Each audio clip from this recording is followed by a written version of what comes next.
The watermelon shots, I'd be looking to have a watermelon shot.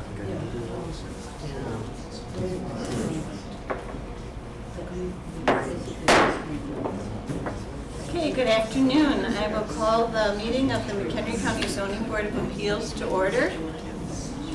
Today we have two petitions before us. The first one we're going to deal with is petition 2023-025.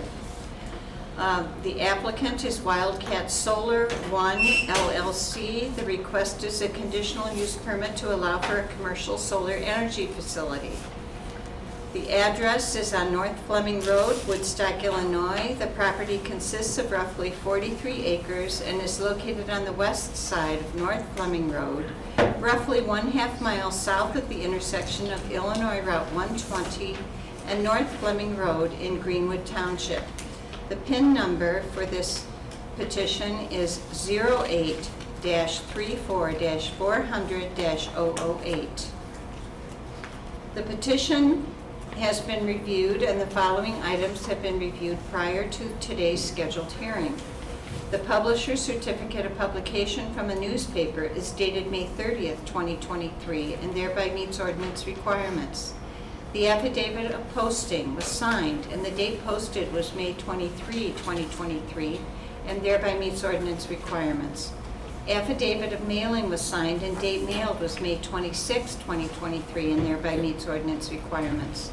The survey has been checked against the petition, the legal notice, and publication in the newspaper, and all three match. The filing fees have been paid. The endangered species consultation has been received. And the McHenry County Soil and Water Conservation District report has been received. It would be NRI number 23-0474507. At this time, I will have members of the board introduce themselves and the township in which they reside, starting on my left. Robert Kozadel, Gockwood Township. Charles Eldridge, Richmond Township. I'm Linnea Kustra in Alden Township. Vicki Gardner in Nunda Township. Kurt Schnabel, Riley Township. And for members of the public, I just want to give you a little overview of how today's hearing will work. So the first thing is the petitioner will present their evidence. They usually have a presentation. It'll be up on the screen here. You can kind of watch along. And then when they finish their presentation, they'll be asked questions by members of the board.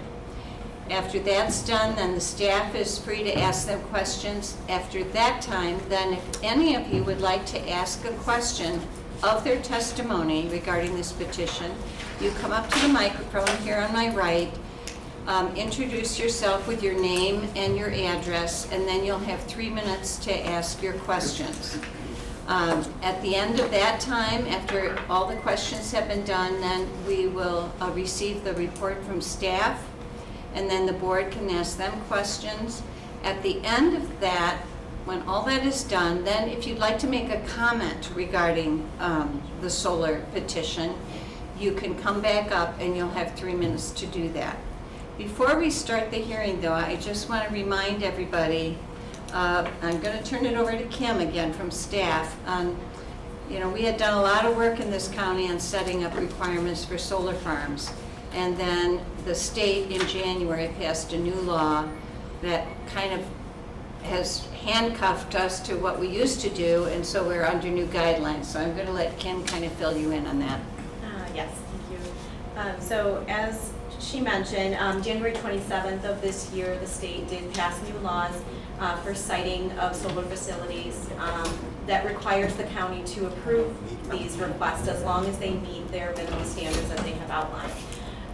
So the statement that is in the new law says a request for siting approval or a special use permit for commercial wind energy facility or commercial solar energy facility or modification of an approved siting or special use permit shall be approved if the request is in compliance with the standards and conditions imposed in this act. The zoning ordinance adopted consistent with this code and the conditions imposed under state and federal statutes and regulations. In April, the county did update their unified development ordinance to match what the state approved in January. So that is in effect now. So that's pretty much the rundown on that we are not able to deny the request as long as they meet those minimum standards. Okay, so at this time, I would turn it over to people from Wildcat Solar. Please introduce yourself and give us your presentation. Oh, I'm sorry, I have to swear everybody in. Thank you, Charlie. Anybody who is going to speak today, whether you're going to give testimony, ask a question, make a comment, I'll need to swear you in. So anybody who would like to do so, please raise your right hand.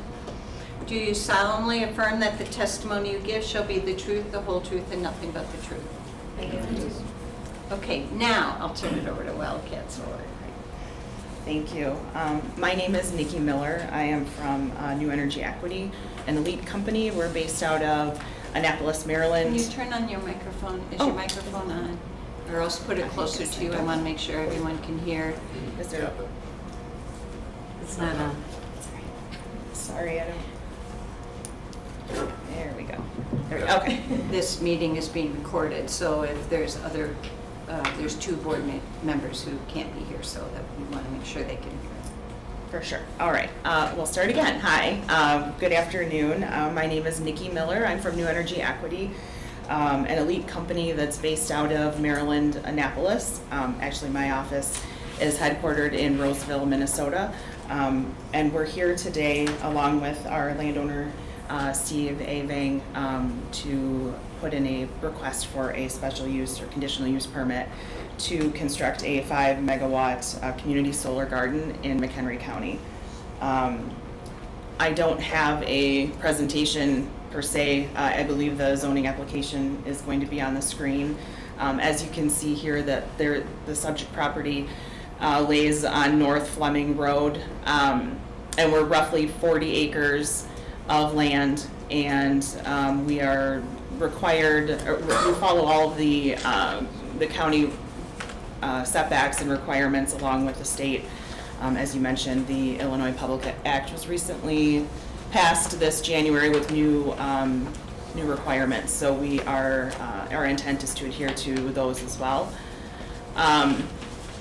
The overall purpose of a solar facility is to provide customers with a cost-effective source of reliable, renewable solar electricity.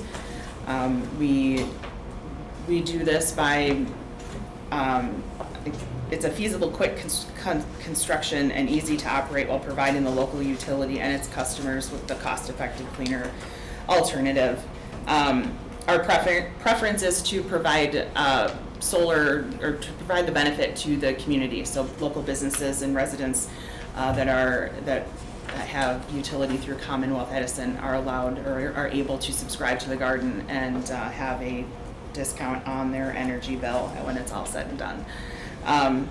There's, just with a solar garden, there's minimal noise, there's no odors, there's no, I mean, it's relatively, and once it's up and operational, there's not a lot of activity. Maybe once or twice a year, someone comes out from the utility to do maintenance, potentially clean the panels, things like that, check the inverters, and so it's a pretty quiet neighbor. We also intend to, and as we're required by code, to plant pollinator-friendly native seed mixes in a 40-foot buffer, or excuse me, a 50-foot buffer around the perimeter of the garden. You can see where those little crosses or stars are around the outside to indicate where that buffer zone is. In this site specifically, actually Steve and I were just traveling down Fleming Road this afternoon. It's heavily screened along North Fleming Road.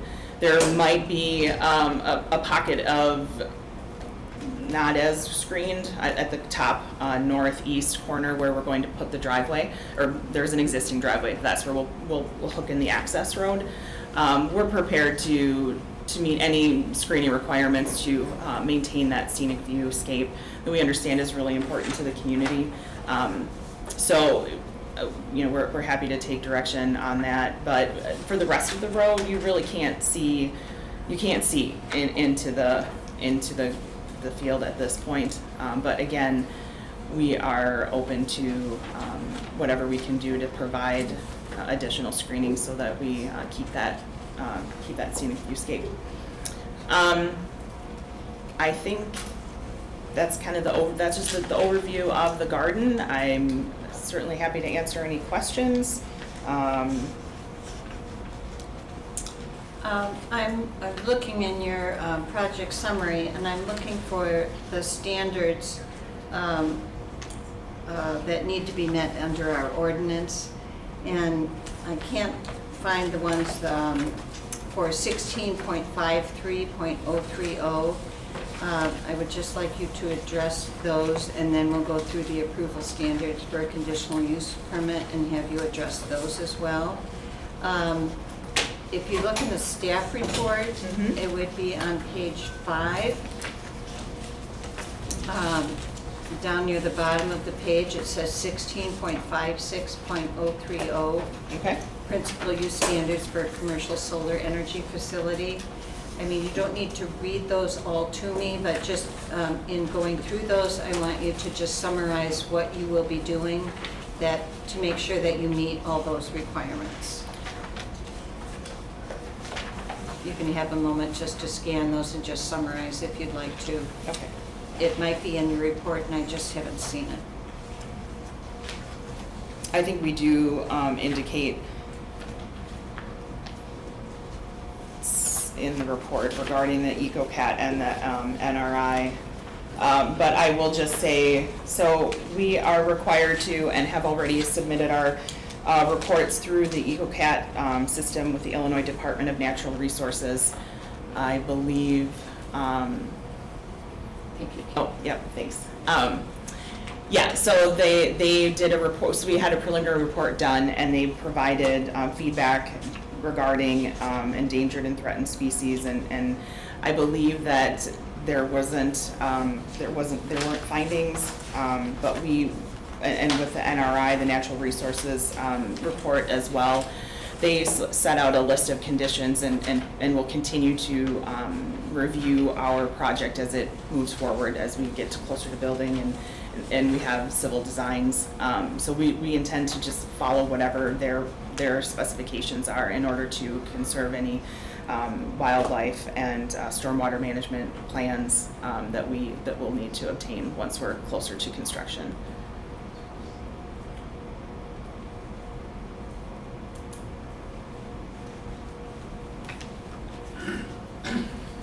You want to move on to the rest? I mean, there's Site several. design. Oh, I'm sorry, I didn't Yeah. see the second page. Yeah, number 2 is site design. There's several things there. Safety and abandonment are 3 and 4. So if you would cover all those. that would Sure, be so our great. site design, the solar panels and equipment, I believe we show that they are 150 feet from the residences, as well as, we are not lighting, there will be no lighting exterior lighting at the garden. The power lines will be placed underground to the extent possible. Again, we will be taking direction from Commonwealth Edison in regards to the interconnection. But I believe, it's a standard process, and they put them underground when they can. I think our intention is to have them run along that the top of the garden. So solar panels. When you mean the top, you mean the north? The north, excuse me, yep, the north part where the access road is. Regarding glare, so solar panels are designed to conduct electricity. We don't want to, they're not designed to reflect. So there's very minimal glare. We do a glare study as well to comply with any concerns. And we also use environmental engineers when we do our civil designs to do surveys for wetlands, the drainage tiles, and then the stormwater management plan will be commenced once we're in the building or construction phase of the project. And if there are damages to drain tiles, it's a part of our contract that we do take care of repairing and replacing any damaged drain tiles.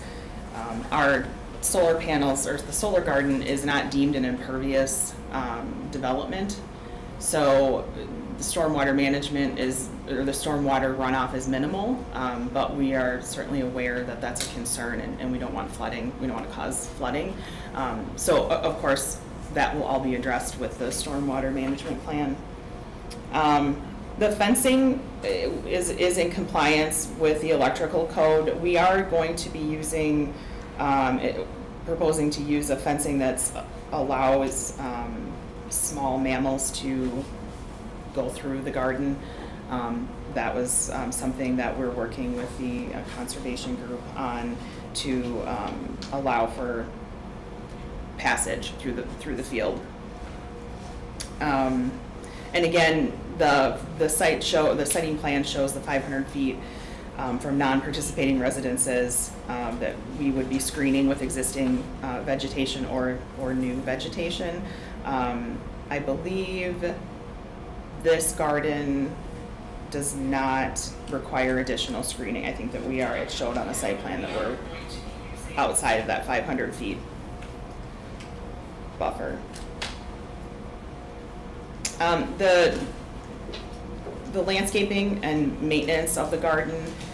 So the Illinois Department, the IDNR, is supposed to be setting forth a vegetative management plan that was based out of their Illinois Public Act that was passed this January. I haven't seen that report come out yet, but our intention is to follow, their specifications as well as anything that the county would like to put in as for conditions in maintaining the garden. We plant a pollinator-friendly native seed mix inside the panels as well as outside of the garden or under the panels as well as around the fencing. It requires minimal maintenance, but we're going to work with the McHenry Conservation Land Conservancy Group to find the correct seeding to avoid any noxious weeds. We don't want obviously to have those weeds growing through the field. The idea being that this native pollinator-friendly seed mix is going to irrigate the soil and rejuvenate it, restore it, and so that when the garden is decommissioned in 35 years, it will be ready to be row crop farming again. And to that, the decommissioning is something that we're responsible for, and it is also part of our contract, where we will come in and take the garden out, pull out all the racking, there's 2 cement slabs for the inverters, and we pull all of that out and either recycle or landfill, depending on what is, the aluminum and the steel can be recycled or upcycled or sent out. Some panels are actually being sent to other parts of the world for use. They still have a percentage of life left in them. So some of those are being recycled as well. So we will decommission, and we put up a bond to ensure that financial burden doesn't fall back on the landowner or the county. And that's I believe that's also a requirement of the AMA, the agricultural agreement that we entered into with the state of Illinois. Those are all laid out. All of these provisions are also laid out there. There's many checks and balances for these gardens to comply with, so that we make sure that we get it right. I don't know if that was, I think, and there is an emergency management plan that's attached to the end of our one of our exhibits, and it talks about our plan of our contingency plan if something were to happen. There's a process in place, as well as posting the name and phone number of the person that is managing the garden so that everyone can be in contact with them if necessary. And yeah, we can provide access to anyone in the county, fire, for periodic inspection. If that's something that you'd like to put in the conditions for the permit, we can certainly do that. and damaged panels will, of course, be repaired. That's to our benefit to do that so that we continue to operate the garden at full capacity. So that's, we maintain the garden and replace all damaged panels for sure within 60 days. I spoke to the decommissioning. Did you have any other questions on that part of it? As long as you've covered all those standards, did you talk about the road use agreement? With your We road and highway We'll be jurisdiction? obtaining a road use agreement. I believe that the McDOT on this garden, that's this one. We are consulting and have their conditions where they asked, or they indicated that we would need to have a use agreement, and we'll apply for that once the construction is commencing, or prior to construction. Okay, then let's go back to the previous page, and there's some general approval standards for any conditional use permit that need to be covered. And number one would have been what you just covered under specific use for a solar energy facility. So I would point out, you can look at the screen if you want, or on that page. So we need to cover 2 through 10. If you would just want to, I can just ask you the questions, you can reply, or you can just go through them as you'd like. Sure, I can go through.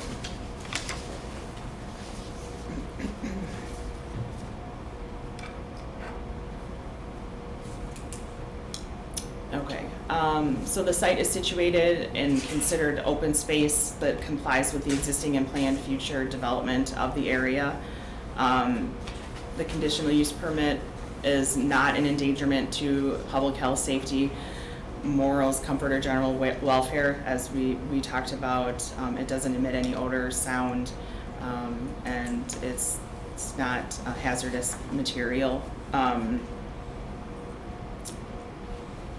And it is not injurious to the use and enjoyment of other property in the immediate vicinity.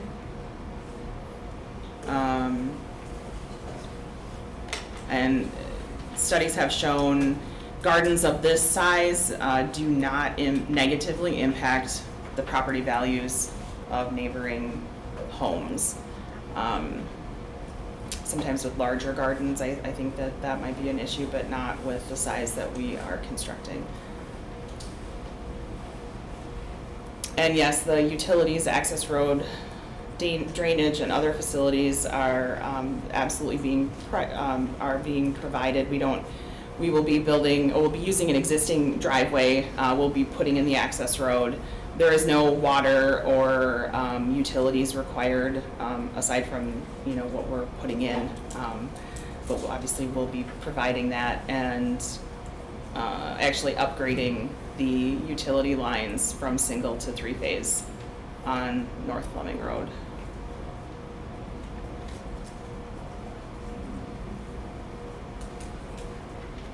Yeah, there shouldn't be any traffic congestion in regards to number 7.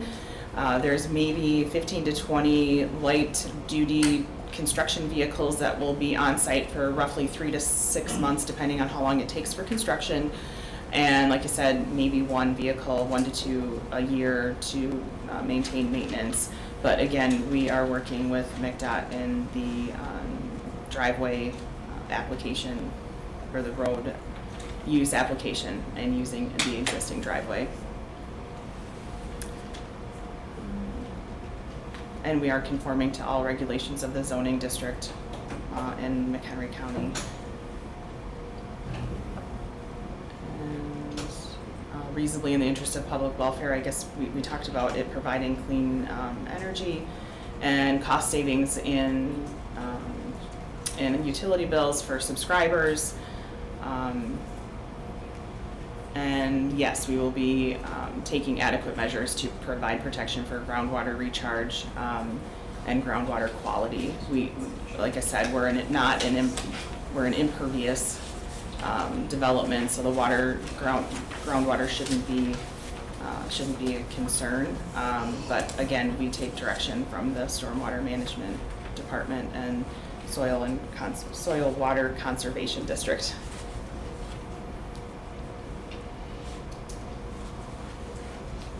Okay, well, you've covered them now.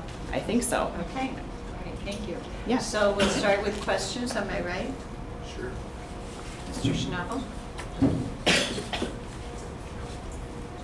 Yes, good afternoon. One question I have, you already alluded to, is the single-phase power that's at the site right now. And for everyone's knowledge in the back, you need three-phase power for interconnection of these solar farms.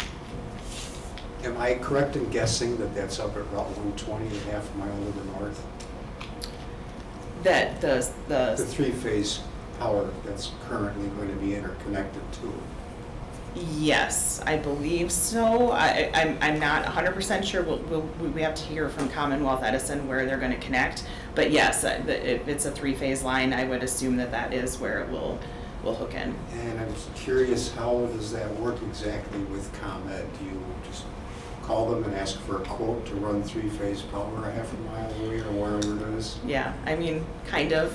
We pay them a good amount of money to do that. All right, so they are the installers no matter what? They are, yes. Do you know approximately how far away the closest substation is that this would be? I do. I don't have it right here. But yeah, usually we're within 2 miles of the substation. That's typically the land that we're looking at. I guess I don't have that specifically, but I could definitely get back to you with that, for sure. Okay, it's not necessary right Okay. now. That's all I have for the moment. Okay, Ms. Gardner? Thank you. Now, you said that you would take approximately 3 to 6 months to construct. Okay. What do you estimate would be the soonest you could start construction on the site? Let's say, best case scenario, everything goes exactly the way it's planned and everything is approved, you got all your points, blah, blah, blah, and you go. You know the drill, don't you? I I would say the absolute soonest would be in the spring next. A year from? A year from now, do. Okay. yep. And that would And what's realistic? 2 to 3 years, I would guess. 2 to 3. Yeah. Okay. So anywhere between 1 and 3 years. Yeah. Okay. Yeah, All right. So now you know what to pray for, right? right. Okay. Now you said that there's going to be a fence, of course. Can you please describe the fence that you're planning on putting up? Just for the audience would probably like to know what they would be Sure. looking at. I think, yeah, there it is. It's a 8-fix knot fence. I don't know a lot about it other than it's just like a standard chain link fence. It's not, and it's, I believe, there's no barbed wire or anything like that. It just is a standard 6, is it 6? I think it's 6 or 8 feet. 6 or 8 feet. 8 feet. 8 feet fence. Yeah. Okay. Yep. So that doesn't look like chain It's link not chain link. because chain link makes like diamonds, and this is like squares. Oh, that's right. So we're using the ones where the animals can get through. So this is Okay. actually something that I've not done one with this type of fencing before. It's an agricultural fence. Thank you, Kurt. Thank you. Agricultural fence. That's good. Yes. Okay, all right. So it's a standard fence that you would see on any farm? Yes, Okay. that's right. Okay, now you also said that studies have shown that real estate is not impacted on smaller, you call them gardens. You can call them whatever you call them you'd solar like. Solar facilities. facility, Okay, sure. yeah. And do you have any specifics as to what studies those were? I can share those with you. I have some links that I can send over to the board if you'd like, once I Okay. get back to my computer. Yes, that would be very Yeah, nice. yeah, I you would bet. like to see those. Yep, yeah, and it was done by not like a solar company, just so you know, it was done by, A real estate company. by the land surveyors association, not land surveyor, but, assessors, thank you, yeah, All right. assessors, yeah, so, I mean, an impartial. What we're looking for is, impartial, because there are Yeah. studies that show everything from, it's gonna Yep. kill your house to, it's going to, increase your Mhm. your real estate 300%, whatever, so something that Yep. has some credibility would be Yeah. Most welcome. Yes, I will send that information to you. Okay, thank you so much. That's all I have. Yes, you're welcome. Mr. Eldridge?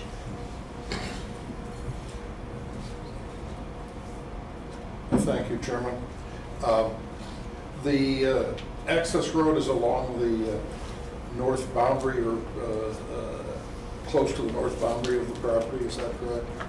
Yes. Where are the equipment pads? Are they also at the north end? Yes, so you can see where those two little dash white lines kind of drop in. The equipment pads will be right in those two. There's How actually many squares. inverters will you have at each pad? I believe it's just one inverter. Yeah, 2 pads, 1 each. Okay, and the inverters are the only pieces of equipment that make any noise, is that correct?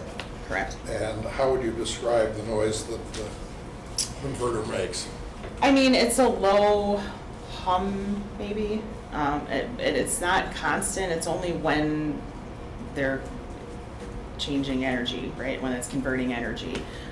So when at night, they wouldn't be making at the any night, noise? yes, at nighttime they do not make noise. So it's, you know, I've been in several gardens and they all sound relatively the same, and it's just kind of a low hum, I guess is the Okay, best. well, like would a- you compare it to a truck going by, to No. a refrigerator, to a? Maybe a home air refrigerator, conditioner? maybe like a small fan running. Yeah, not a truck. It's not that loud. It's under, you know, I guess I don't know other than that. It's just a low hum. And can you, I guess you can hear it click on and off. Maybe that. So it is probably like a refrigerator. can you estimate how far the closest home is to the nearest inverter? Well, it's with outside of that 500 feet. Other than that, So it's more than 500 feet Yes, away? more than 500 And it feet is away. the hum equivalent of a You- refrigerator motor? Yeah, you can't hear it outside of the fence, the hum. Okay. Now, the management of the facility, I presume, is done remotely, electronically, cameras and computers. Is that correct? Correct? So that if there were an emergency of some sort, a fire or a lightning strike or something, someone from your enterprise would know about it immediately. Is that That's correct? correct. Mhm. And because of your emergency management arrangement, you'd be able to notify the local fire department and they would have direct access. Correct. How many facilities like this does your company presently have operating? So we have roughly 250-ish sites in the last year. I guess I don't know for sure over the lifespan of our company. But yeah, there's been 250 gardens across the country That have been constructed that have been constructed by your company? by my company. Yes. Does your company continue to own the gardens, or do they typically sell them? We typically sell them. Okay, so the actual operator would not be your company? Correct. It would be whoever the highest bidder is for the product when it's done? Yes, we sell to an owner-operator, and that's something that they purchase the entire portfolio, so they're required to follow all of the rules that are set forth in the contract as well as the permit. But yes, that contractor would still be obligated for all of the regulations of the state of Illinois Correct. and any conditions of this. Correct. And you and the successor to you have to post a surety bond to guarantee that there are funds there to remove the facility when its life ends. Correct. And you are a lessee of the property, not an owner. Mr. Avang continues to own the property, is that correct? That's correct. And the term of your lease, how long? It's a 30-year lease. Does it have any options for renewal? I do not believe so, no, it does not. Thank you. That's all I have right now. Thank you. Mr. Cozen? Thank you. I'd like to clarify the equipment inventory, and I'm speaking to the sheet that's labeled PV1, if that would be of assistance. There is an inverter count column, and it says that there's 34 inverters on the site. Hold on, I'm sorry. I don't know that I have that in front of me, but Unless I have it wrong, if that's what it says, I was looking at this other chart here, and I'm wondering, that might just be referring to the 2 pads, so that whatever it says on the site plan is gonna be what's accurate, that's done by our engineers. So, going back to the question that my colleague asked, with 34 inverters, that's more than ordinarily what we see. And the particular table further on by your company identifies those kind of inverters as a product called SMA Sunny High Power Peak 3. Mhm. They have no mechanical operations within them. They are entirely IP driven, so you would not hear anything any more than is that? Yeah, regardless of whatever the number is, yeah, it's the same, we use the same inverters, the amount of inverters is the same for all of our 5 megawatt gardens. So the sound was still minimal, and if you can hear anything at all. And maybe you're not the person to be asking these questions of, but the inverter distribution on this is what is ordinarily referred to as a decentralized inverter, meaning that there is, instead of having a singular inverter, you have some that are controlling a limited array. Mhm. Hence, there would be even less sound on this property. Mhm. It- That would make sense. Mhm. Yeah. But your thing. Yeah, no, that is what I would take away from that as well. If you had further questions about the inverter, I can get someone to answer those better for you.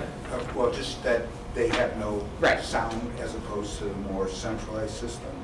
Right, correct. They have a higher level of internet protocol and Yes. security to the site. Correct. Since they operate on an IPv6 protocol. Correct. My other question is, are they available in the United States? That I don't know. And if even more so, are they available even within the Commonwealth Edison's service area? That's a good question. I can certainly ask.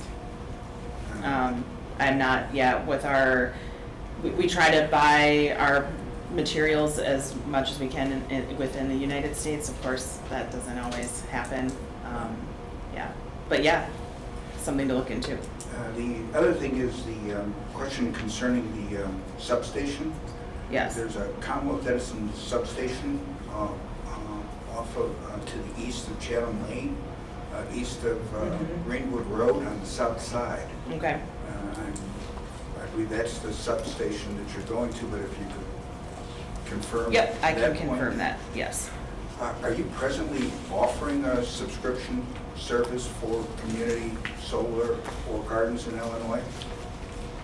I don't think we are yet. We haven't gotten to that point. I should say in 2018, my company did a portfolio of community solar projects, and I believe, so those would be in subscription.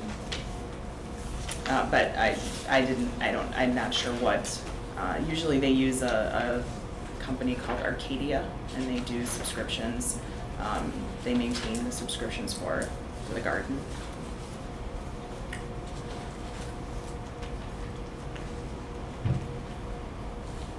I have no further questions. I have a few questions. Just looking at that same sheet that Mr. Cozen was mentioning. couple of things on the design criteria. It says the wind speed would be like they're designed to withstand winds of 105 miles per hour. I mean, are you familiar with that? Is that really what that is? You know, that these solar panels can handle a high wind and not be impacted? Yeah, that's what they're tested, that's what they're rated for, that's correct. And a snow load of 25 pounds per square foot. I can attest to that. I'm from Minnesota, we get a lot of snow. Yes. Okay, you mentioned pollinator-friendly mix. Mhm. You would be fine with adopting, our county has worked hard to develop our own pollinator-friendly mix, and you would be fine with a condition that you would adopt and use what we had suggested. Yeah, we're open to using whatever is beneficial for this area. I don't pretend to know. So yeah, that's why. And this would be under all the panels as well as the buffer area between the panels and the fence? Correct. Mm-hmm. Do you have photos or anything of what your landscape plan would be like? I mean, it doesn't look like you have. Are you required to have any buffers anywhere? I see, you know, along the eastern edge, along Fleming Road, there's kind of a natural line of trees. Mm-hmm. I don't believe we're required to have an additional buffer or screening based on the distance from residents and roadway or road right-of-ways. However, as I mentioned in the beginning, we are open to kind of adding additional screening to that northwest corner, well, or really any part of that North Fleming Road to help maintain that scenic viewscape. I don't have photos. I guess my intention is to work with Steve, Steve in the Land Conservancy Group, as well as McHenry County, to figure out what works the best for this community. And also there are some floodplains, and you'll be working with the stormwater, complying with our stormwater management plan, which could have an effect on where inverters are placed. Correct. Yes. If we have a break later, if there's a way that you could bring to us the study on that real estate value, Yeah. that would be great if we could get that today and, Sure. and have some of the details of that today. That would be good. I don't have any other questions at this point. Staff, Kim, do you have any questions? Yes, just a couple of questions. So the ordinance does require vegetative screening anywhere within, that the facility is within 500 feet of a right-of-way or an adjacent property, or sorry, residence. It looks like the residents to the north and to the south are less than 500 feet away. Would you believe that the existing vegetation qualifies as the vegetative screening there, or, because you said you're not proposing any additional buffering, right? Right, and I believe that there is an existing screening line of trees there, but if it is, if we feel, if it's decided differently, we can certainly add to. Yeah, the ordinance states that if the existing vegetation is dense enough that we're not going to require that you put additional up. So I just, looking at the aerial Yeah. photograph, it does appear that there is some vegetation there. I just wanted to make sure you aren't proposing any additional or along the right-of-way, unless in that gap area that you mentioned might. Right, yeah, no, we weren't planning to add additional, but. Okay. And the only other question I had was, where you have the access, the existing access that's going to have the access road coming in, is it just the way it's drawn, or does that actually cut across the neighboring property to the north, and the point of interconnection and electric as well? It almost looks like it clips the corner of that adjacent property. Yeah, I think that's just the way it was drawn in. We will stay within the boundaries of our Okay. parcel. Okay, Yes. I think that's all I had. Okay. So at this time, anyone that would like to ask a question, the testimony, sir, go ahead, come on up. And again, I'll be timing you for your 3 minutes, and then anybody else that comes up, if you know, maybe you have some other question that's different than what he might have. So, again, you need to identify yourself and your address, and then go ahead and ask any questions. Thanks for your time. Timothy Sebastian, 2200 Maritime Lane, Woodstock, Illinois. First question, do the panels move? Yes, sorry. Yeah, they're a dual access tracker, so they track with the sun. Does a motor move them? Yes. Does the motor make noise? If it does, it's very minimal. Okay. So it's like an electric motor or something like that? Yes. Thanks for answering that. My next question would be that a title search of the land shows that there was a conservation easement granted in 2007. How does the installation or planting of your garden address the conservation easement? We're currently working with the McHenry County Land Conservation Group to make the garden be a dual purpose so that it meets the qualifications of their easement, and as well as being able to have the solar field at the same time. What does dual purpose mean? I've So- read the entire easement and I don't see dual purpose addressed in that. So the easement states that it's preserving agricultural soil and for farming. So with I believe it goes beyond agricultural soil, but go ahead. Well, okay, so I don't have the full easement in front of me, so I apologize. So the point that we were making was with the dual purpose is that we're going to be planting the pollinator seed-friendly mix inside the garden as well as around in the buffer, allowing for the land conservation group to harvest the seeds. We plan to put beehives within the solar facility, and trying to do more with the land than just have it be solar. Okay, last question. Yeah. Have you read the conservation easement? Yes, I have. Okay, thank you. Mhm. Anyone else? Go ahead, sir. Alex Laird, 105 South Fleming Road, right to the south there of your property. I have 3 questions. One is about the fence that would go around it. Can you go back to the picture of it? Is that possible? Sure. So I guess you have a space under for wildlife to go under, is that correct? I'm curious how big that space is. I don't know How if we big zoom in. the gap is, Oh, can I how see far that? above the ground? Does it say 3 foot? So there's 3 feet under the fence?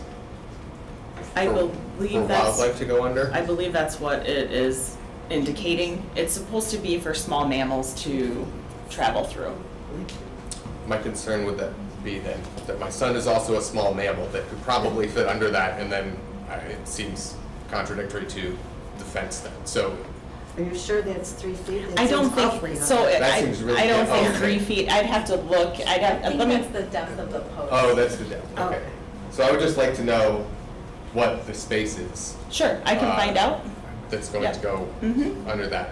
And then, so I think maybe this has been touched on, but I keep getting back and forth, so maybe you could just clarify. For the vegetation that's around, like along the road right now, there's buckthorn that's like 10 to 20 feet high and pretty thick. Mhm. That is going to remain? Yes. Or could that be cut down? It is going to remain. We have assurances of that? We are not removing any vegetation. Okay, and then that would include the trees that are between the property line, my property line, Yeah. and, okay. I mean, that could be, that's up to the board if they want to put that as a condition of the permit, but we do not have any intention of removing any. So you'd be comfortable with that condition? Sure. Mhm. And then, this is the part that I was confused about. Yeah. It's, in the other picture, there's like yellow dots, which I thought was maybe adding vegetation, but do those just indicate vegetation that's already there? That's the 50 feet of pollinator buffer. Oh, okay. Yeah. So there's 50 feet of pollinator buffer from the panels, and then the vegetation. Correct. Okay. So there's not additional vegetation being planted. I think that was the previous gentleman's question, or somewhere over here. Not along the road. I mean, that 50-foot buffer around is new vegetation being planted. Okay. With Oh, okay. those little I see. dots. Yep. Okay. And that's pollinator-friendly grasses? Correct. Mhm. Okay. So it'll be the current vegetation and the grasses. Yes. And along the north side, is that the inverters? Yes. Everything else is panels. Correct. Okay. My other question was about the easement as well. I would like clarification on that. I believe you're in the Finch Farm easement, is that correct? So we're in the same easement in ours. We tried to make a very small amendment to our easement and got nowhere with that. So I'm very curious how this proposal is compatible with an easement from the Land Conservancy. So I would like any details you have on that. When it's finalized, we can certainly share that information. Okay, Yep. okay. That's all I have. Thank you. Okay.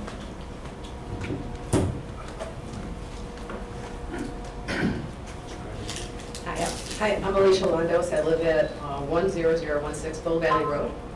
And I've got a couple different questions for you. So the panels, so if the panels are damaged, you stated that they will be repaired within 60 days. How are you going to avoid land contamination from all the oils, salts, coolants, lubricants, lead, cadmium, and other hazardous materials that exist in these solar panels from getting in the groundwater in our wells? So our solar panels don't contain toxic materials that are leaching into the ground. I can provide you with the information on our panels that we use. In fact, one of the things that they're changing to is even using almost like a vegetable oil instead of like a motor type oil for the lubricant of the panels, so that in the event that something were to happen, again, it wouldn't be hazardous to the ground.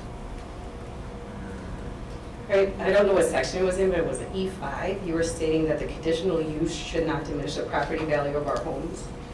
And there's been studies done by the Lawrence Berkeley National Laboratory that state any homes within the vicinity of their home will decrease or have decreased in multiple states across the U.S. by 1.5 to at least 2% of the home value. So what compensation is going to be provided for that? When and if that does happen? We have studies that say the opposite. So there's no compensation that we're considering at this time. All right, my next question is related to the WHO. So the WHO has clearly stated that the solar panel farms produce health risks and environmental risks to people who live within 1.2 miles of a solar field. I live within 0.7 miles of this new facility. So what is the guarantee that, or how can you guarantee that the health and well-being of the people who live within a 1.2 mile radius is going to be okay? So I can't make guarantees, but what I can tell you is that solar fields have been in operation for many, many years now, and there have been no studies to prove that they have been harmful to the environment or the people surrounding them.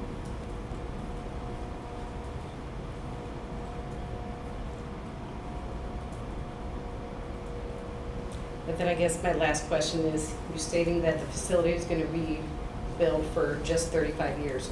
Why ruin the aesthetics of Bull Valley, where people pride in how it looks here, just for a temporary facility that's going to go away?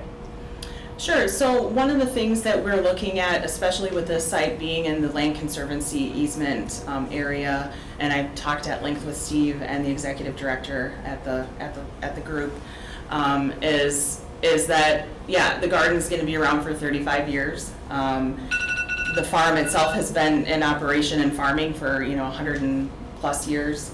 It's time for the soil to take a good rest and restore and rejuvenate, so that when the garden gets pulled out, it can go back to being an agricultural use versus some other type of development that is going to take that land and permanently change it to a residential or whatever the development's going to be. It's our opinion that this is a good use of to maintain that good agricultural soil.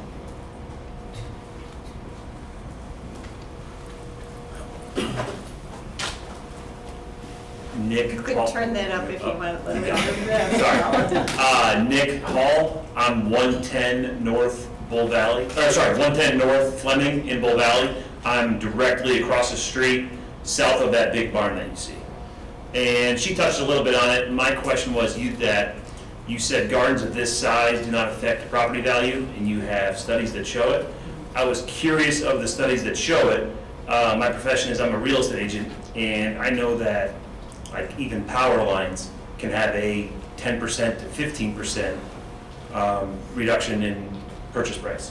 But just the visual power lines in the backyard, visual power lines across the street. So I was curious, something of this size, how does it not affect property value? And I'm going to find the survey, or the study, excuse me, and I'll provide it to the board here and they can share that with you. I don't have the specifics and I'm also not, I don't have that information. Because, because we, possibility we might vote today, we'll take a break and give her the opportunity to get that so that you have that, so we all have that information. We'll just take a break and so she can get that. If she's offering to do that, we need to follow up with that. Yeah, please do. Just because, like I said, dealing with houses on a daily basis, everything affects property value, especially negatively. So a 44-acre Question now. solar farm. No, I'm good to go. Thank you.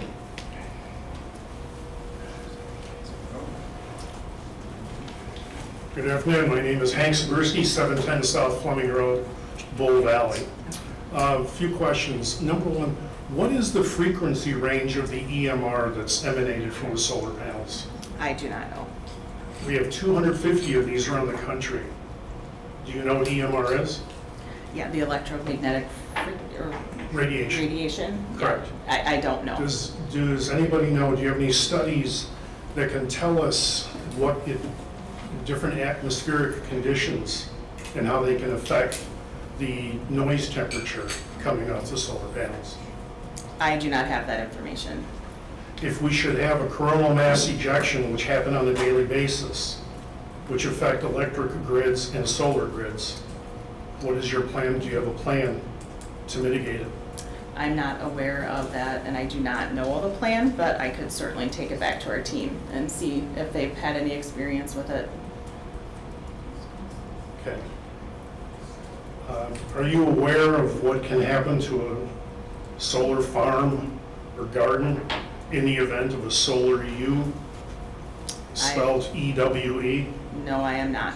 It just took down, about a month ago, took down an 81 gigawatt plant in Italy. And it had to be decommissioned. And the cost of decommissioning was astronomical. If something were to happen like that, again, our company would be responsible to decommission the garden.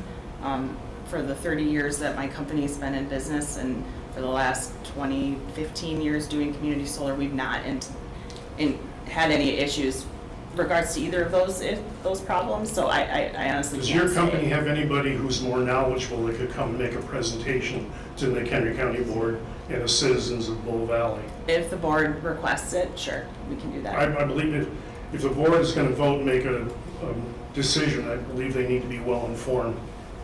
This is very important information that's required. Thank you.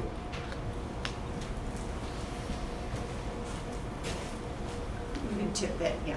Go ahead. Okay. Hello, I'm Sherry Shirley. I live on 310 North Fleming Road. And I agree with the young lady that was saying. What she You was have to saying. ask a question.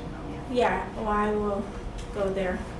But I am concerned about public health because solar panels at this point, it depends on what study that you look at. Some say that, oh, it's not really a problem, and others say that there are heavy metals that get leached. Among them are cadmium and lead, which can be health concerns. And so, like, we're just saying, No, you can have a comment later, but right Okay. now it's a question for her Okay, based well, on her testimony. okay. Well, my question is, and I'm sorry about that, but we all would like solar, of course, we would all love to go green, but the solar industry has already shown that they leach metals. Again, And, question. yeah, so can you say that yours will not? Because it's already out there, the solar companies already leach, so is yours different? We don't have any leaching concerns with our solar panels. No, But can you guarantee that? I'm not going to guarantee anything. Nobody can guarantee, that's the thing. And I just wonder, is your company doing more technology that can guarantee a closed system that will not leach? I mean, we continuously work alongside manufacturers, and they're always coming up with better, faster, safer, innovations with solar panels. We do not construct them, so we don't really have a lot to do with that part of it. But we are, we vet the solar panel producers and do our best to find the best, the safest panels that we can. There's no guarantee, is the question. You can't guarantee, because no one I can think she guarantee. answered what you Yeah. asked. Okay, well, my question then, to turn it into a question, is should we all wait until there's better technology where it can be guaranteed? Well, that's a matter of opinion, I guess, and in my opinion, no. We shouldn't. Okay, thank you. Good afternoon. My name is Meredith Bodner. I live at 10515 Illinois Route 120. My property is the property to the left that backs up to this commercial solar facility. And my question is, we raise horses on our property, and I was concerned about any ground voltage that might result from your solar farm and that might hurt my horses. A lot of my horses that are turned out have metal shoes on their feet. And so I have concerns that the voltage will go through the ground and will either electrocute or hurt my horses. So stray voltage is not a concern with solar gardens. I've actually, there's a study that was done, an extensive study on stray voltage in gardens in Carver County, Minnesota. And I can share that with the board as well. But the study concluded that there was no stray voltage from solar gardens. Okay, thank you. My second question is about your maintenance program. Should there be some sort of accident or fire, I have a lot of concern about that as my property backs up to yours. And should that fire spread into my property and either damage my property or any of the animals or inhabitants that I have on that property, my husband and my clients that are there, what are your procedures? What are your standard operating procedures on if there's anything that's going to harm somebody that's in pretty close proximity to your solar farm? So there's an emergency response plan that was submitted with the application. And we also maintain liability insurance, just like, if it were a residence, we would be responsible to, for insurance purposes. But yeah, there's an emergency plan in place where we would contact the local fire and police to remedy or respond to the situation. Okay, thank you very much.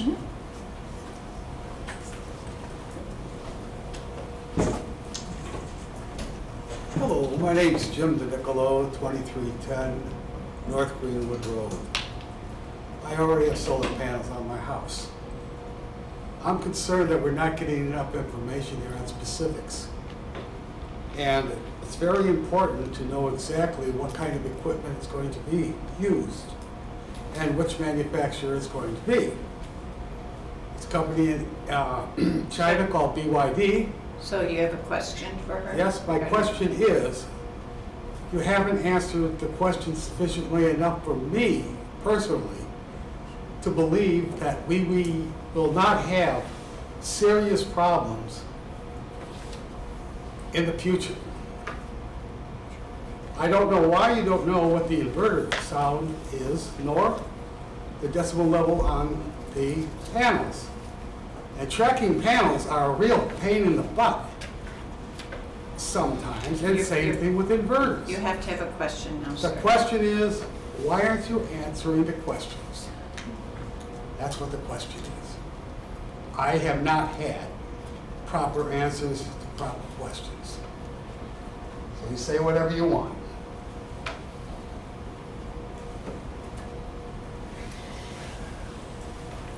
Specifics regarding the panels and the equipment, I will admit that is not my expertise. We provided the information inside the application package that explains all of that, the mechanics of the panels and the inverters and the tracking system. And if you need additional information, I can certainly ask our engineers to get back to you regarding that. But these are panels and equipment that we have used multiple times and have not had issues. So I guess that's the answer. Okay, we'll go on to the next one, but again, I just want to remind everybody that as far as the siting standards for this county, we're bound by, the state supersedes us as far as where this can be sited. The state has set the standards, and as long as any solar facility meets those state standards, we can't do anything more than that. They meet the standards, the solar facility can go there. We can place conditions on them, specific conditions, but as far as the siting, we can't turn it down if they meet the state standards. So at this point, go ahead, sir, with your questions. Kind of makes you guys sound like you're in a helpless situation yourselves. My name is Mark Shirley. I'm at 310 North London. My question is more kind of for the board. I don't know if is the board aware that there's something like 30-some jurisdictions already across the country that have already successfully defeated these solar farms because of the various concerns that people here have mentioned? And that's not even all of them. They mentioned just a few. Something like 30 some odd different jurisdictions so far, and more are working towards it. Yeah, well, this is questions to her right now. Oh, I'm sorry. I thought this was just general questions. Yeah, Okay. no, on her testimony. Then I can just direct that question to her. I'm not aware of that, of the 30 jurisdictions that. And I can say for us, we're just bound by the state of Illinois. By the state of Illinois, okay. And I'm just kind of curious, I've been trying to find out, there's some work being done on a property that was abandoned for several years on Fleming Road. Is that the owner of the, there's a house being worked on there that's gotten remodeling and they're putting new fences up. Is that the same? I don't think so. No. That's not the same person? Okay. Okay, I was just wondering. That's mine. Oh, that's yours? Oh, okay, okay, all right. Okay, well, I guess that's about the end of my questions. Thank you. Anyone else? Hi, my name's Deanna LaRose. I live at 206 South Fleming Road. I wanted to know what environmental studies were done, what scientific studies were done, what were the results of those, and my second question would be, why is this done in a residential setting? Can't it be done in more where there aren't residents? So we had reports done by the Illinois, the IDNR, I think is the acronym, but the EcoCat, as well as Natural Resources Investigation. Both of those reports are in this plan, and you can see those results. And we're following any direction that's given by the state from the AMA as well. No, there weren't a lot of findings, I guess, in regards to critical habitat, things like that. But that report you can view that. I think it's on the website if you wanted to take a look. And then this is not zoned residential, so that would be why we're putting it here. It's a permitted use or it's an agriculture zoned parcel. So that's why we're putting solar in this land. Okay, sir. Great, thank you. Mark Newton, 1502 Marshland Way in Blue Valley. Who owns your company? I work for New Energy Equity, LLC, which is an elite company. So I don't understand what that means. Sure. I understand an LLC. Who owns the LLC? So Elite is a utility that's based out of Duluth, Minnesota. Okay. So would your company agree to a special use permit that is only attributable to the LLC, which would preclude you from selling it to an operator. I don't believe so, Why? because we don't own or operate. That's a big undertaking, and that's not something that we've ever done. Not to say that we wouldn't maybe in the future, but at this time, that's not something that our company does. So my understanding is you develop, make promises, sell, and leave. Is that correct? We're developing through construction, and then we sell the portfolio to an owner-operator. That's And correct. So you're not willing to have a special use that is particular only to the LLC? Not at this time, no. Okay. Would you be willing to do a sound inventory of your existing sites? A sound inventory of existing sites, meaning like in So Illinois? to have actual data in terms of like sites, in terms of the sounds that are generated? Yeah, we can certainly provide information on sites that are like the ones that we're building. Would you be willing to, within the special use, have restrictions on the level of sound? Yes. I believe we're already, I think there are restrictions already. Has a tree inventory been done on the site? Meaning, have we, I'm not sure I understand your question. I'm interested in the number of native trees that are on the site. We followed the rules, or we followed the requirements of the permit and had our EcoCat and Natural Resources investigation report done. I don't know that they come out and count the trees or, label them as far as what they are. Would you be willing to have a tree inventory on the site done as a condition of the permit? I mean, I would need to know a little bit more about that, but I could certainly discuss that. So You're not removing any trees, though. Yeah, right, we're not removing any trees, that's true. nowhere on the property are you removing trees? No, in fact, we're adding. Okay. Where are the panels being manufactured? I believe they are manufactured in China. All right, so we're having Chinese panels, we're not having Southeast Asian panels or US panels being put in. Right now, I mean, I guess I don't know if we do use some US panels. They are actually made from Helene in northern Minnesota.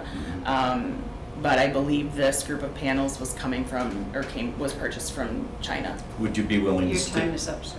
Oh, I'm sorry. Can I just finish this last question? I think we have to move on. Okay, so we don't know where the panels, my question was going to be, will you Sir, stipulate US We have to panels? move on. Thank Everyone you. has 3 minutes. Anyone else with questions? Any follow-up questions by the board? She already had questions. Ma'am, you had your 3 minutes. Okay. You can give a comment later. You'll have an opportunity to give a Okay, comment. it'll be a question later. Any follow-up questions by the board? Okay, so at this time, we will go to report from the staff with a summary.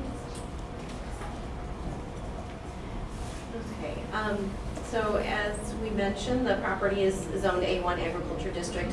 I did want to point out on the zoning map that you can see on the screen here, the subject property does have an existing conditional use permit in that northwest corner there that was granted in 2018 for a solar farm. The reason that the applicants had to come back is because this does go outside of the legal description that was granted for conditional use, but there is a conditional use currently on the property for solar.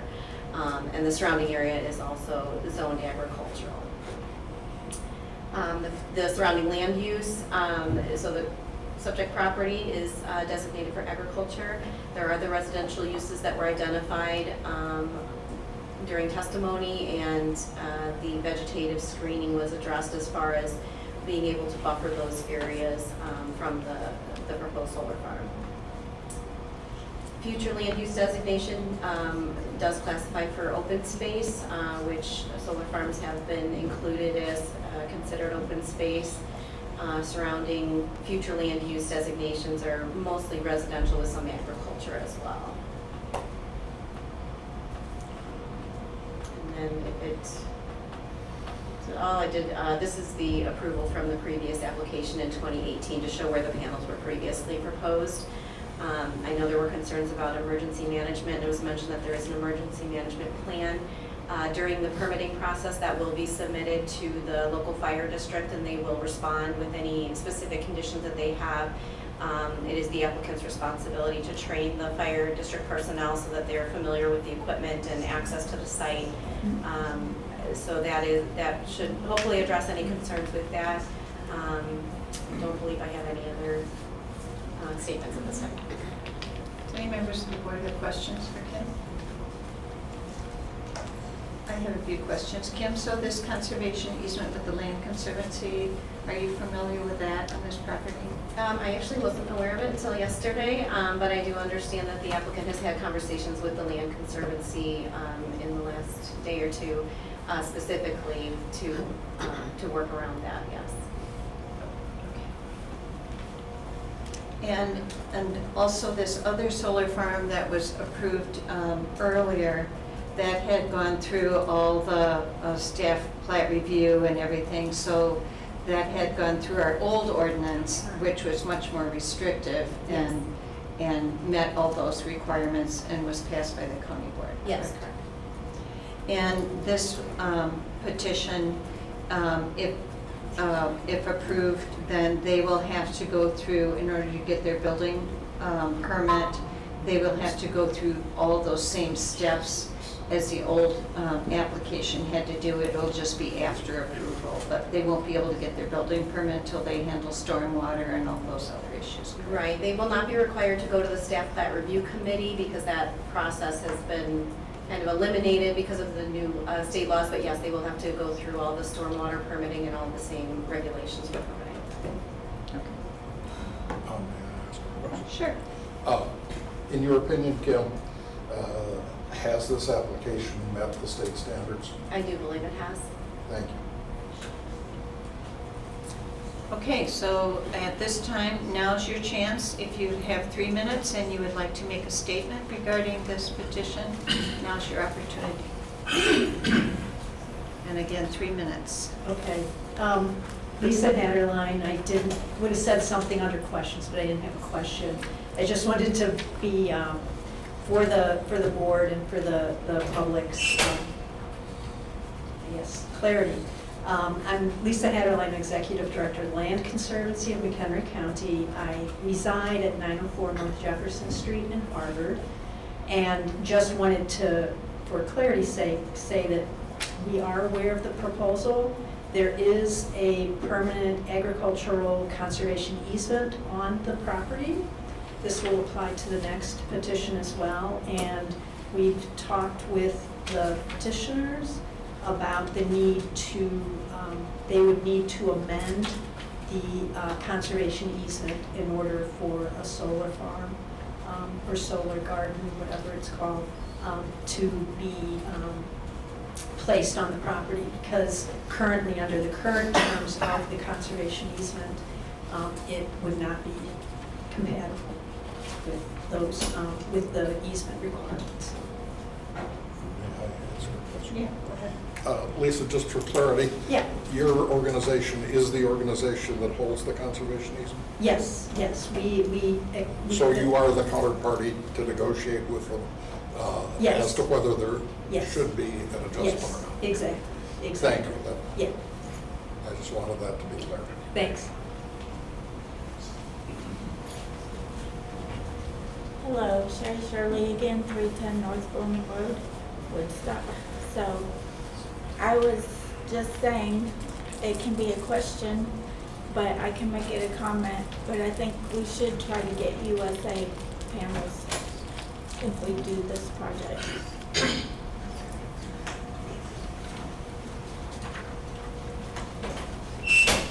Timothy Sebastian, 2200 Maritime Lane, Woodstock, Illinois. My first comment is I find it just amazing that the staff just found out a couple days ago that there was a conservation easement on this land, since it was actually enacted in 2007. And we keep talking about this conservation easement. It was put in place by Josephine Elson. I'd like to read part of her obituary. A nature lover at heart, She enjoyed feeding the birds and adopting stray cats, even naming them. Josephine was an avid gardener and dearly loved the family gatherings with her brothers, sister-in-law, and cousins. This is an article from the Land Conservancy of McHenry County from 2012, where they interviewed her, and I found this on their website. And I'll just read one quick paragraph. Josephine Elson has taken steps to preserve the Finch Farm for the future with developers circling. She placed an easement on the property, 20 acres of oak woods for nature, and the rest to ensure Finch Farm will always be a farm. If we sold it, you'd have developments and there'd be nothing left. This is the best way to save something that's been very worthwhile, Elson said. And I'd make comment to our presenter here, who said that after the 35 years, the land would be given a rest during that time, and then future developments, you know, it could easily return back to agricultural. It can't have future developments according to the conservation easement. You can't build homes there after 35 years. I would think that Ms. Elson would be rolling over in her grave as we speak here, knowing that we're even having this conversation. Thank you. Hank Sabursky, and I still live at 710 South Fleming Road, Bull Valley. JB didn't elect you. The voters of McHenry County elected you. We aren't elected, sir. Well, you're appointed? Wow. And elected people appointed you? Okay, so we know who to talk to, and who makes the decisions. You should go to the And state as well. I will. I'm happy to do that. So it disturbs me about the talent we have here, and you can't just accept a state statute. I would ask you to be respectful, sir. I would like to be respectful, I Please really do. would. My wife and I, we have multiple properties in multiple states and multiple countries. We call Bull Valley home, and it is our home. And if we're going to have someone make presentations to you or to us, let's make certain that they're very knowledgeable about what they're presenting. Because you're not just playing with McHenry County, you're playing with Bull Valley. And you need the big guns, because we play hard. Thank you.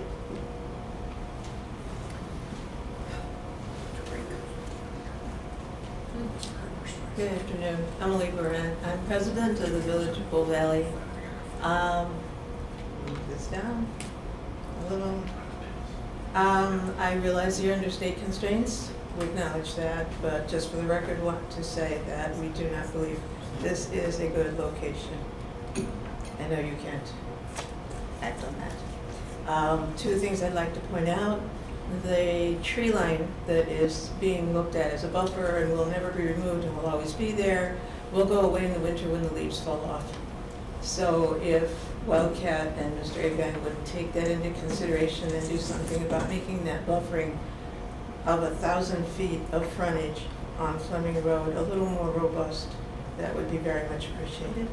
And the last comment I have is that even though the Avang property is agriculture and some of the other properties near there are agriculture, when you look at, by my count, 25 homes in the area, it's a residential area. Thank you.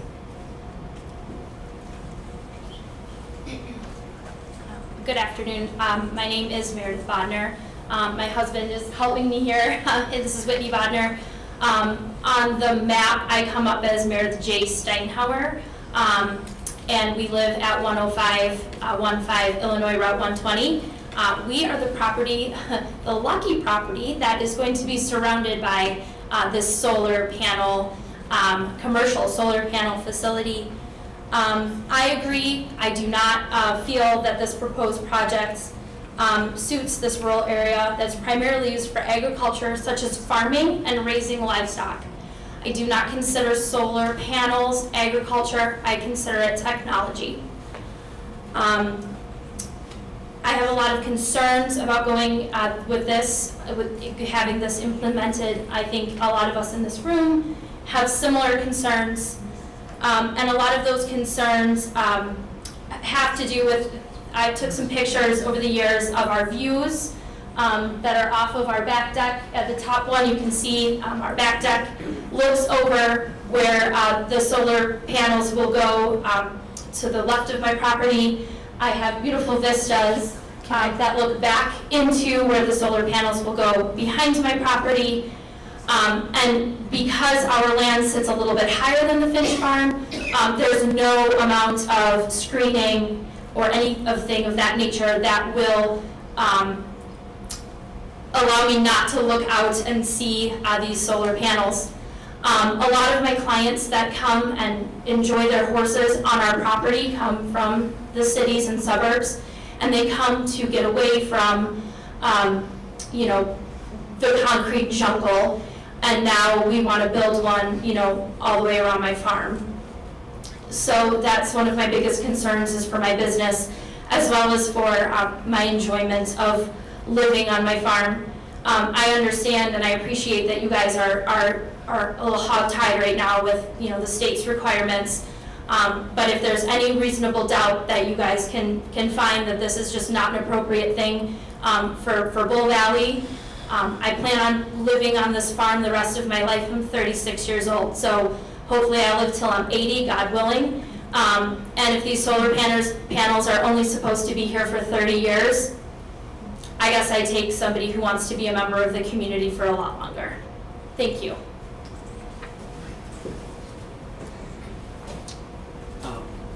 Whitney Bodner, 10515 Route 120. I think my question and concern is the other picture that was up. Which And one's what I'm, it? I think she's, You want the... yeah. So what I'm thinking happened is, this was the, I take it this was the old plan. Yes, this was This was approved in the old 2018. plan. So now, what we did was we combined and we put them in one field, is what it looks like to me. The next project is, you'll see that the one that's on to the west is actually moved north across. Move the north, so street. there's nothing going Nothing on the south side there. of 120 there. Okay, because that's my main concern is I don't want to be surrounded. Yeah, there's nothing. Okay. That's an old. And there's nothing, but my concern is there's nothing saying that you get those two, then a third one goes in. We can't do that. You can't, No. okay, we can't do that. No. Okay, thank you.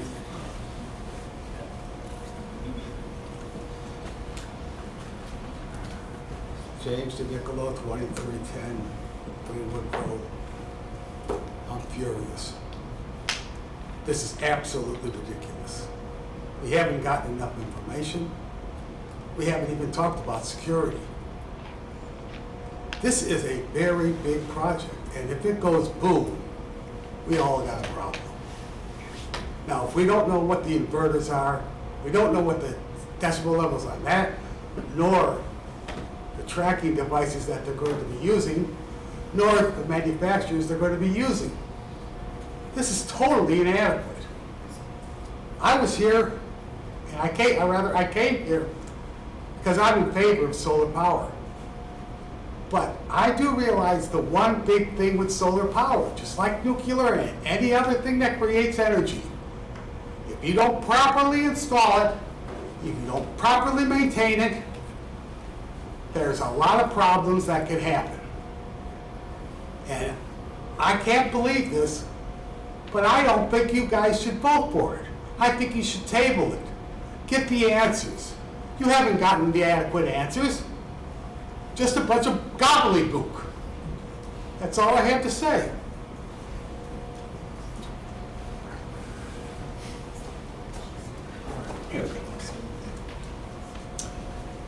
I guess, Mark Shirley again. So, to understand this, you're just here to approve as long as the state, as long as they meet all the state objectives, that's what this meeting's about. We can put conditions on this. We can't, you know, as far as the citing of it, if it meets the state standards, but we can also put conditions on this. So In some areas. in some Yeah. areas, not all areas. Can I make one small clarification? Sure. So the state's attorney has been consulted on this, and the way that it actually is stated is that the county board cannot vote no. So this is a recommending body. The zoning board of appeals makes a recommendation, but it is the county board who does not have the ability to deny it if it meets the state standards. So I just wanted to clarify that. So it kind of sounds more like a venting session for those who are disappointed about it. That's about all we get out of it. I'm not venting one way or another at this point. I'm observing a few things about I live here in Bull Valley, or in the Bull Valley area. So I'm a little concerned about what I see all the people around. She mentioned, this lady here mentioned a horse farm. We have a lot of horse activity in that area. And, I would hate to see that impacted because I already noticed that there's been some sell-off of the property and things like that. People were enjoying that. People come from out of the area to enjoy horseback riding. It would be nice if there was a way to somehow preserve what's around that so those trails could continue on. I don't have horses, by the way. I'm just talking for my neighbors and stuff, and many people around me have horses and they love them, and I would hate to see all those people have their lives and enjoyment impacted. And they bring their families from out of town, and there are a few boarding facilities there. They all use these horse trails. So if there was a way to maintain that, somehow keep the easements adjoining the conservation district, or however that works, I'm not sure. I haven't looked at the mapping, but I would hope that you would somehow include that in so that this could continue on for the residents and other people.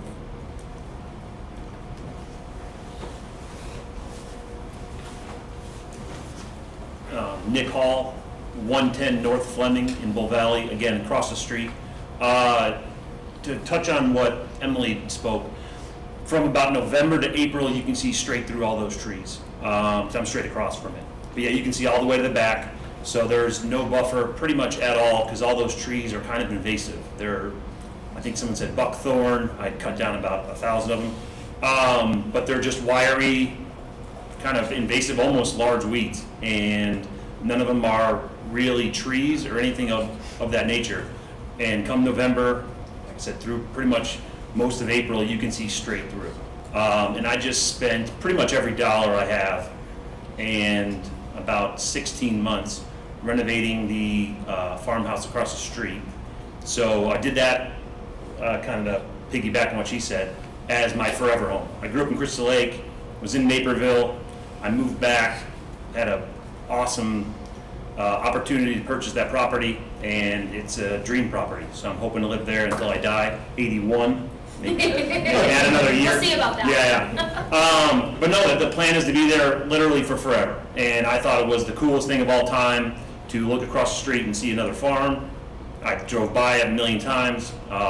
Growing up in Crystal Lake, you always hear Fleming Road.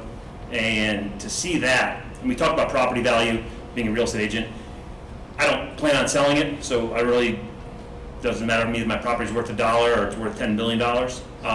But just the ability to walk out your front door and see a 44-acre solar panel farm, I mean, just makes you want to throw up, for lack of a better term.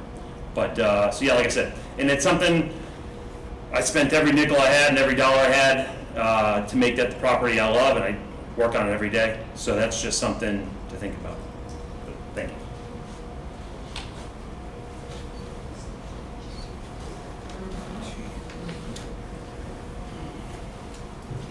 Good afternoon. My name is Jeremy Shaw. I'm an attorney at Prime Law Group. I've been hired to represent Marcia Jad, 206 North Fleming Road. She's directly across the street from this. Miss Jad couldn't be here today, but she asked me to come in her stead. I have an appearance of record, just to be formal about it. But I guess what I'd like to say is this.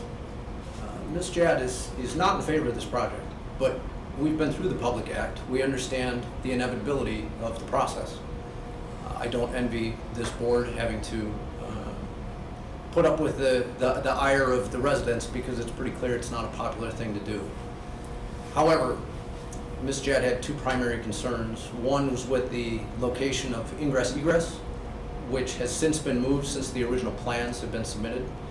The second issue she had was with the screening along the front of the property, and it appears that none of those trees are going to be removed. I will also comment for the record that Ms. Miller was kind enough to take time with me on the phone to go through those points of their plan. But I wanted to be sure to enter those comments of record to be sure that this board considered those in making and setting their conditions for the approval of this conditional use, or the recommendation for the approval of this conditional use. That's all I had. Thank you. Mr. Schultz? Yes, Mr. Eldridge. I just wanted to clarify what you said. Yes, sir. Is your client supportive of not removing or opposed to not removing the trees in front? The less that can be removed along that roadway, the better. As So far as she wants it the way it is? That's correct. And as I understand it, they've agreed to do that. Is that correct? That's correct, although I would point out that what I've heard here is that it's actually made up of a bunch of buckthorn, and my father would be spitting if he knew it was all buckthorn. Yes, So, perhaps this board would consider the replanting of native species in there at some point, I don't know, but. And same with the location of the ingress and egress? As represented on the current plan shown behind you, yes, sir, she would be fine with that location. She had a concern with it being located originally. The original submittal, I believe, had it located exactly across the street from her current driveway. And she does operate a club out of her residence, and it just wouldn't be good for traffic during that construction phase, so. Okay, well, thank you, Mr. Thank you.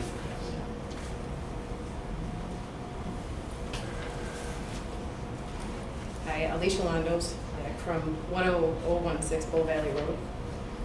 So I know we've talked about this land conservancy that's already been put place that has been put place years ago. Why are we even entertaining the idea to go around this agreement and create an amendment to allow something like this to go in?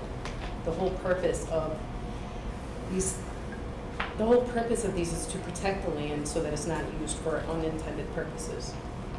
The other thing I want to say, I moved to this area 2 months ago for peace and quiet, and to not be around all the EMF and industrial facilities. I myself have sensitivities to all this electrical stuff that goes around, so me moving from the city was for my own health. I do know that the government and state bodies do not have our best interests at heart, and they don't care. And they do not know the long-term impacts of these solar farms that are being put in residential areas, or the ground that is around it. I do appreciate the transparency that you guys tell us that there's nothing you can do, and this is being railroaded in. But the only thing that will save us is the conservation thing that is put in not being amended, so this cannot go through. Thank you. Is there anyone else wanting to make a comment? Okay, at this time, we're just going to take a 5-minute break, and then we'll come back. We have another petition that we have to hear for this property, and then we'll be able to get the extra things that you said you would provide to us at that time. So we'll take a 5-minute break. Yes.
Okay, if everyone could please have a seat or move out to the hall if you want to continue your conversation.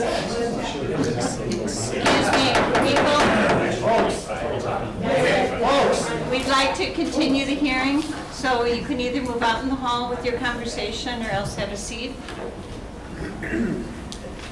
Before we move on to the next petition, I would just like you to know that we are going to continue this hearing to a later date so that the petitioner can come back with the information that she has said she would provide to us. And there's also a few things that we might want to even ask the state's attorney about, including the easement with the Land Conservancy. And so we will set a date in the future for that to happen. So I just wanted you to all be aware of that. So right now then, we are going to move on to the next petition. This is 2023-026. Applicant is Wildcat Solar 2 LLC. This is a conditional use permit to allow for a commercial solar energy facility. The address is at 10708 Illinois Route 120, Woodstock, Illinois. The property consists of roughly 106.5 acres and is located on the north side of Illinois Route 120, roughly 1/3 of a mile west of the intersection of Illinois Route 120 and North Fleming Road in Greenwood Township. The PIN number is 08-34-100-003. The petition has been reviewed and the following items have been received prior to today's scheduled hearing. The publisher's certificate of publication from a newspaper is dated May 30th, 2023 and thereby meets ordinance requirements. The affidavit of posting was signed and the date posted was May 23, 2023 and thereby meets ordinance requirements. The affidavit of mailing was signed and the date mailed was May 25, 2023 and thereby meets ordinance requirements. The survey has been checked against the petition, the legal notice and publication in the newspaper, and all three match. The filing fees have been paid. The endangered species consultation has been received. The McHenry County Soil and Water Conservation District report has been received. And that would be NRI number 23-049-4509. Again, I would say anyone that is going to give testimony, ask a question, or give a comment, please, I would swear you in. Do you swear to tell the whole truth, nothing but the truth? I do. I do. Yes. Okay. All right. Well, we'll go into the, turn it over to the petitioner and her presentation. All right. And I would just say, as far as the standards in the ordinance, as far as the solar facility, would you like to, and your company, would you like to incorporate from the previous petition into this petition as far as the standards? Yes. Okay. So then I will, as far as what's different on this site, I'll let you go ahead and then just tell us about this. Sure. Okay. Again, Nikki Miller from New Energy Equity, proposing a 5 megawatt solar farm, community solar garden on roughly 35 acres that is off of 120. And so as you can see by the site plan, we, again, as with the other, are showing the access, or the driveway and access road, as well as the inverter pads. Again, just right as you come in that corner, and then down into the, or I guess north, farther into the garden. We are proposing, or we also have included a 50-foot vegetative buffer around the panels as with the other site, or excuse me, around the fence as with the other site. Again, that is a pollinator native seed mix. And also, I believe, can't see that, but we, the screening to the south side of the garden, there we go, thank you. So that screening there, I believe we're within, we're close, there is a 500, that buffer, I think we're within that 500, so we do need to add vegetation. I think that's right, yes? Yes. Yeah, okay. So we will take direction, I mean, arborvitae, I think is what we had talked about doing, some sort of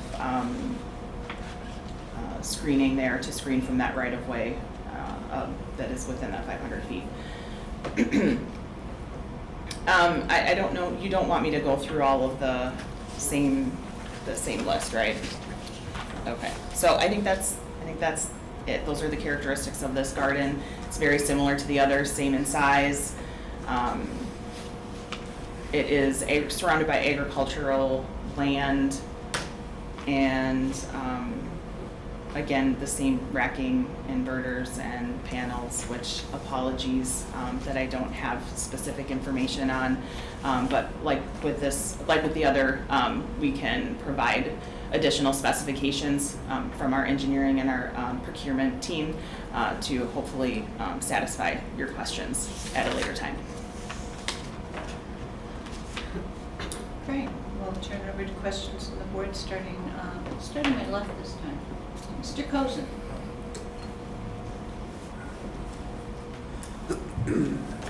Thank you for that offer for the technology.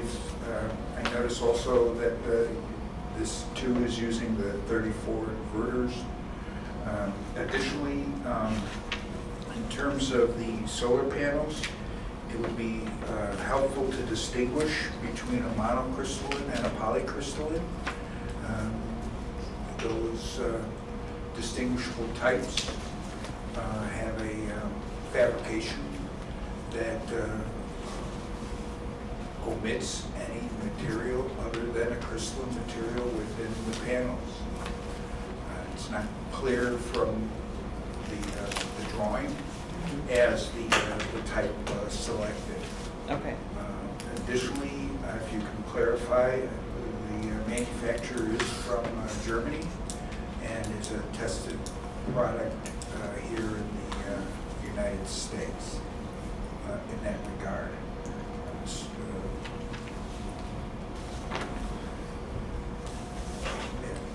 That would generally capture the questions I would ordinarily ask you to forward on to the technical group that supports you. Thank you. Mr. Aldridge. Thank you, Madam Chairman. Is there a conservation easement on this land or any portion of this land? Yes. Yes. So there's a conservation easement similar to the one on the other property? It's the same easement. It is the same Yeah. easement, okay. Once again, with the Land Conservancy of McHenry County. Correct. So that if you fail to reach an agreement with them with regard to this project could not go forward. Correct. Okay. And once again, I presume that it is your intent to develop this site and then sell the project to another party. Correct. And in this parcel, as I understand it, you will not be doing any development on the portion of the land that is south of 120. Correct. And it's set back, and the area developed with solar panels is set back several hundred feet from, on the north side of 120 from the right-of-way. Is that correct? Correct. And once again, this is managed remotely by computer and remote camera. And so there are no employees on the site or coming to and from the site, except a few times a year, one or two people. That's correct. And that once again, you presume that there'll be several months of construction, after which it is just the once or twice or three times a year somebody checking up on something. Right, that's correct. That's all the questions I have right now. Ms. Gardner. Thank you. I thought I heard you say that this is 35-acre site. Yes, I think it's 34.5. Okay. Our report says 106.5 acres. That's a total The parcel. parcel. The parcel is, the entire parcel is. Got it, okay. So this portion of it is the 34 acres that you mentioned, or 35 acres? Right, the southern portion of the parcel will continue to be farmed, I believe. Okay. And as far as, you said there'd be no lights, and the fencing will be the same on this parcel? Correct. Okay, is there any other security that you have on the sites other than the fencing and the remote monitoring? No, it's the fence is locked with a, there's a gate and it has a digital, I believe it's a digital lock, so that people can enter if they need to. Okay. But yeah, no, there's no other security. Okay. Have you ever experienced vandalism on any of your other sites?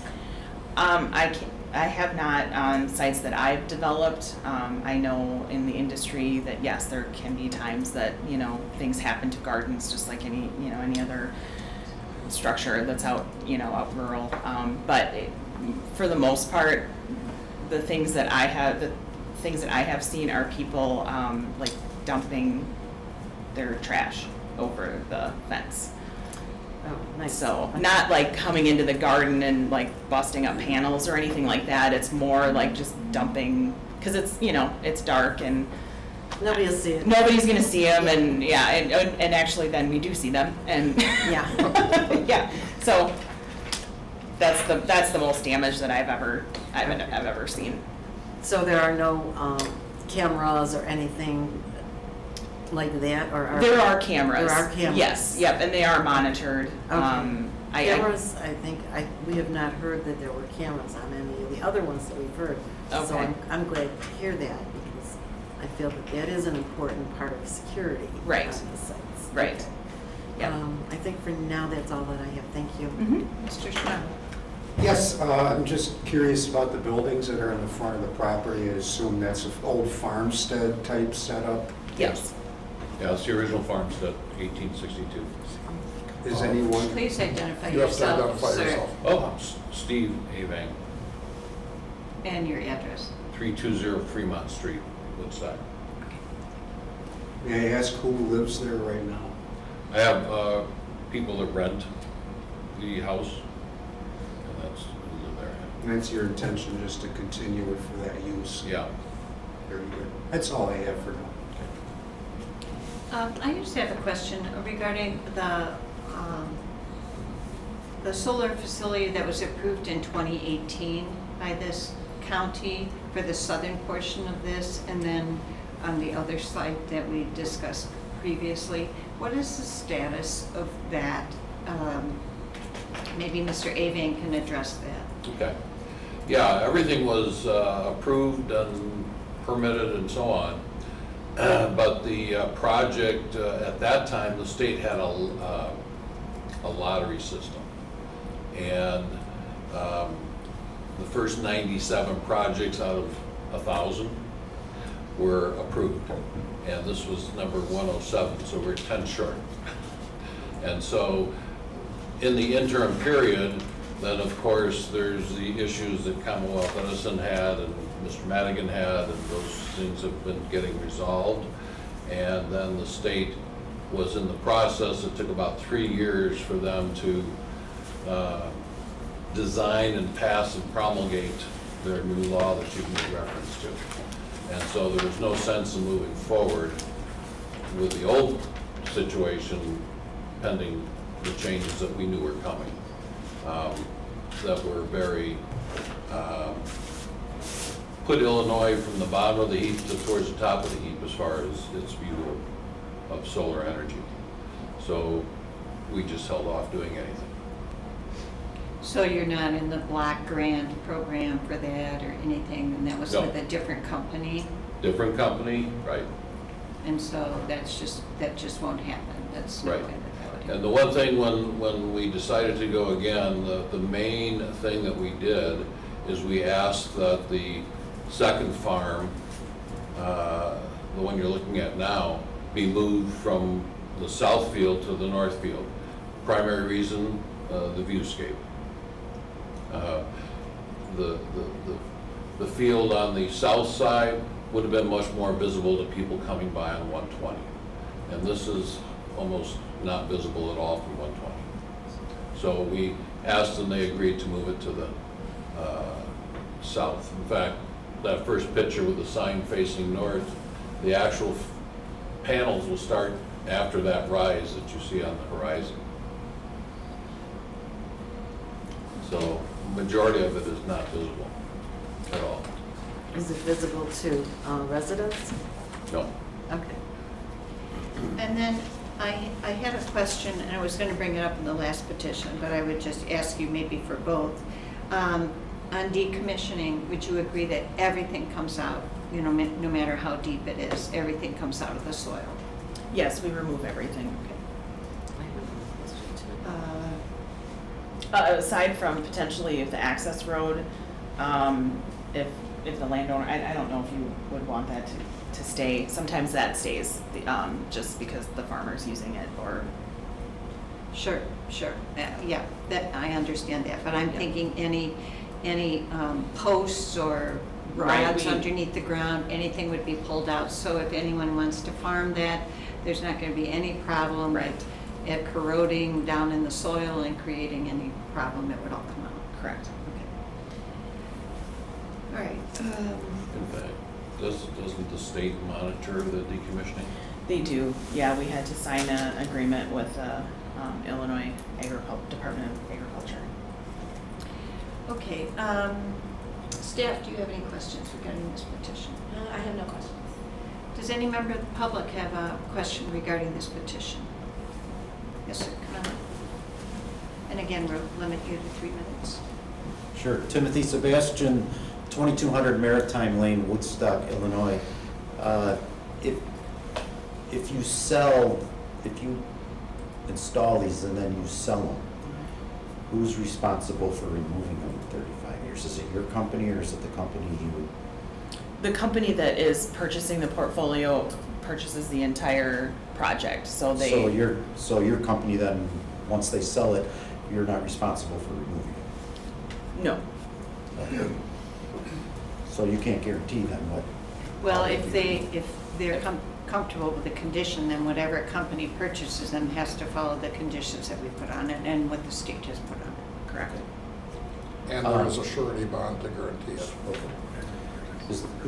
Who covers the surety bond, the original company or does the new company? Presumably the new company would take it over, but it has to meet state and local standards. And it has to be adjusted, I think, every 10 years. Every 10 years, they reevaluate the estimate for decommissioning. So, since my time is limited, earlier you talked about that you're moving to the south side of Road 120. And then during the last hearing, you said that you couldn't put in panels where you originally wanted them. Why couldn't you? I'm not quite following what you're saying. Yeah, this garden is north of 120. In 2018, there was a plan from a totally different company and a whole different. So you made the statement in the previous hearing that you couldn't put them in that area. I don't recall making that statement. I've never done anything other than this site plan And for the this. proposal is only for the north, not for Correct. anything on the south side? Nothing on the 120. south side. But could you come back and ask for something on the south No, side? I could not. Why couldn't you? They only allow so many megawatts per pin, and the 106 acres is the entire pin. Again, And so it's. Mr. Ebank, just for the benefit Oh, I'm sorry. of board members that aren't here that will have to listen to Sure. this in order to vote, we Right. need your identification. Yep, Steve Avang, 320 Fremont Street, Woodstock. So my final question is, have you shared your curriculum vitae with the board, or could you share it with the audience? Because you're testifying for your company and we really don't know about your background. Sure. Are you an attorney? Are you an engineer? What makes you, and I'm not questioning, I'm just saying, what gives you your expertise? Sure. So I am a senior solar developer, and I've been doing that for about a year and a half. Prior to that, I was working as a title and real estate, same in solar. So I've been in solar for 5 years. And initially, like I said, title and real estate work. Are you an attorney? No, I am not an Are attorney. you an electrical engineer? No, I am not. Okay, thank you. Mhm. Anyone else have any questions?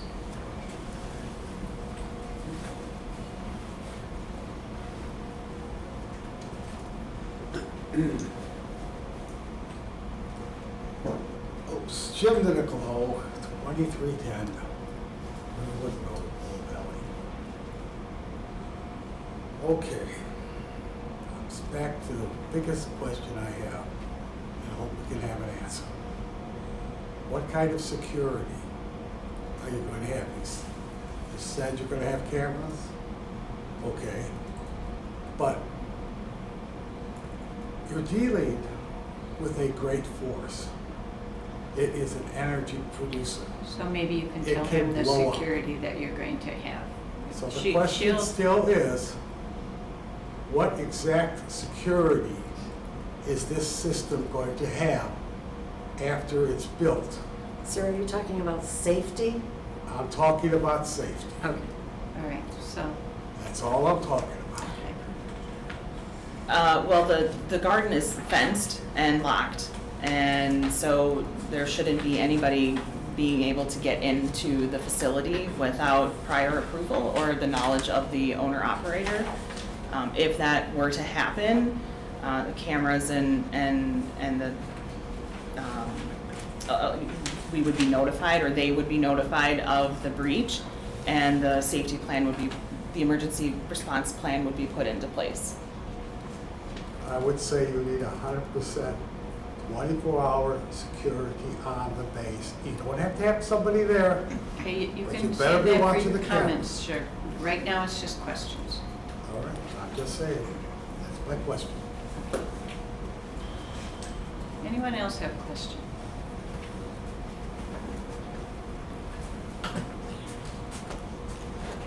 Okay, so Sarah Shirley, 310 North Fleming Road. I just had a question.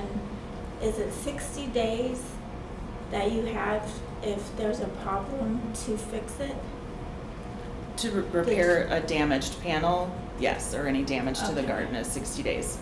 So I guess my question is that say that for whatever reason there was a malfunction and the whole solar was not able to work.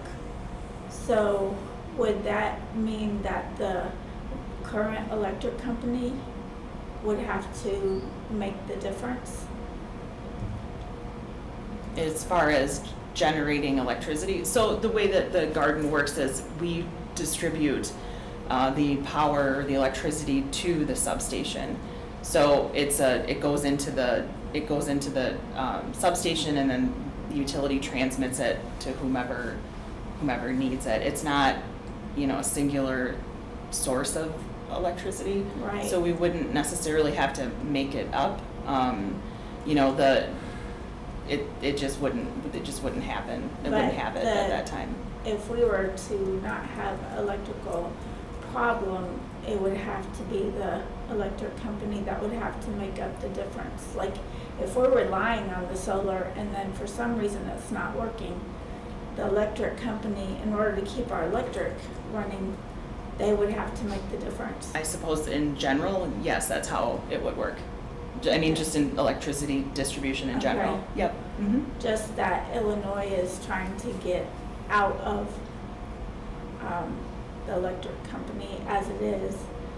I'm just wondering what our safety is to continuously have electric company. So this I mean, garden, electric. in no stretch of the imagination, is going to provide power for everyone all of the time.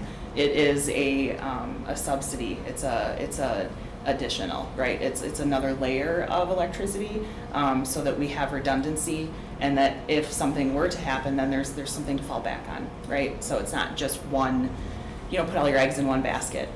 So if I can ask this question, my Sure. last question, how much can it really power?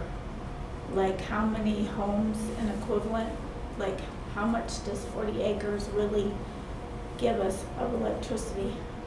So it can power like 150 homes, I believe, for an entire year, and on a 5 megawatt garden. Okay, thank you. Hello, Meredith Bodner, 10515 Illinois Route 120. These commercial solar facilities, I understand that they're gonna be purchased by another company down the road, but where did the electric that is garnered from them, who does that serve? So as I said previously, the electricity is put into the local substation and then ComEd transmits it to however they send it out. It's not this garden like powering your neighbor home, but you can subscribe to the garden to get the discount of the discounted power rate, I guess is what I'm. So what does Greenwood, Woodstock, Bull Valley have to benefit from these solar farms? So, like I said, you can subscribe to the garden and get a discount on your electricity bill if you're a Commonwealth Edison customer. Okay, thank you.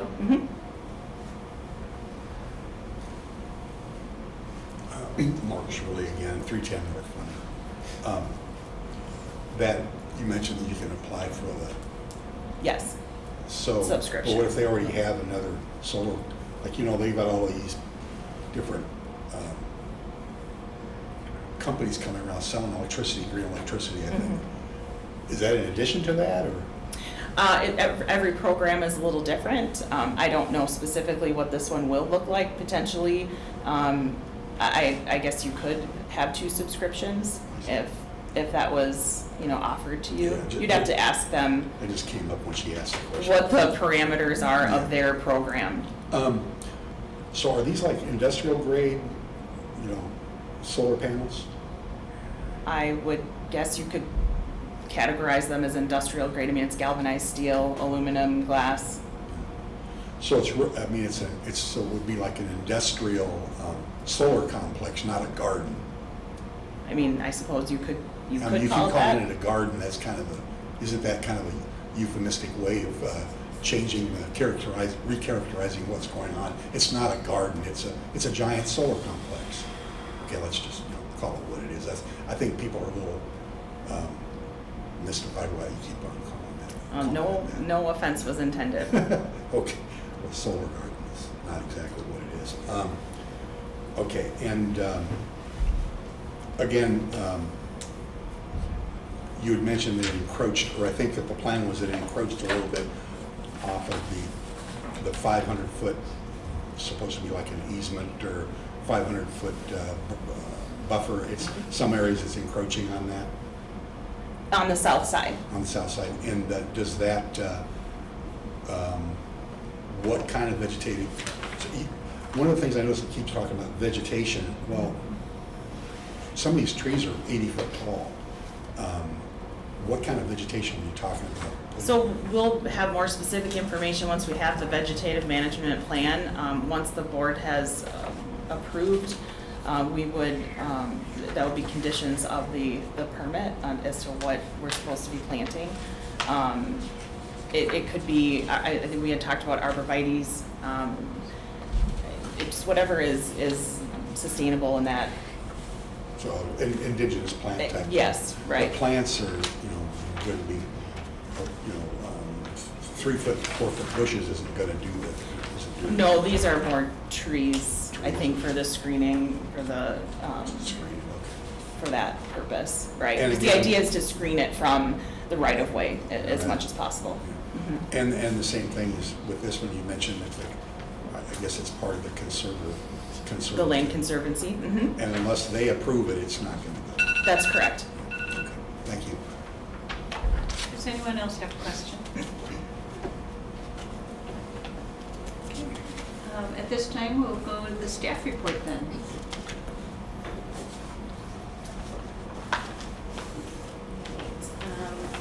Okay, not too much to add, very similar to the other site.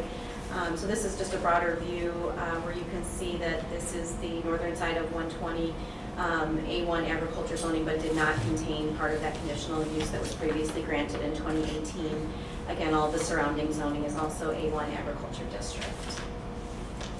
So this property is designated for current land use of residential because there is that existing home site there. Adjacent properties are designated for residential and agricultural uses as well. Open space is the future land use designation here, which, as I mentioned, a solar farm would be classified as open space. And we already looked at the photos there to show the visual impacts from the road would be set fairly far back. The applicant has indicated they would add that vegetative screening just for that little portion where the equipment pad and the panels encroach into the 500-foot setback. Other than that, all of the state's regulations have been met on this site. Any questions from the board for Kim? I have a question, Kim. So that conditional use that's currently on the property because of the 2018 solar farm, the fact that that's not happening, then what happens with that conditional use? If it's not built within a certain length of time, it just goes away, correct?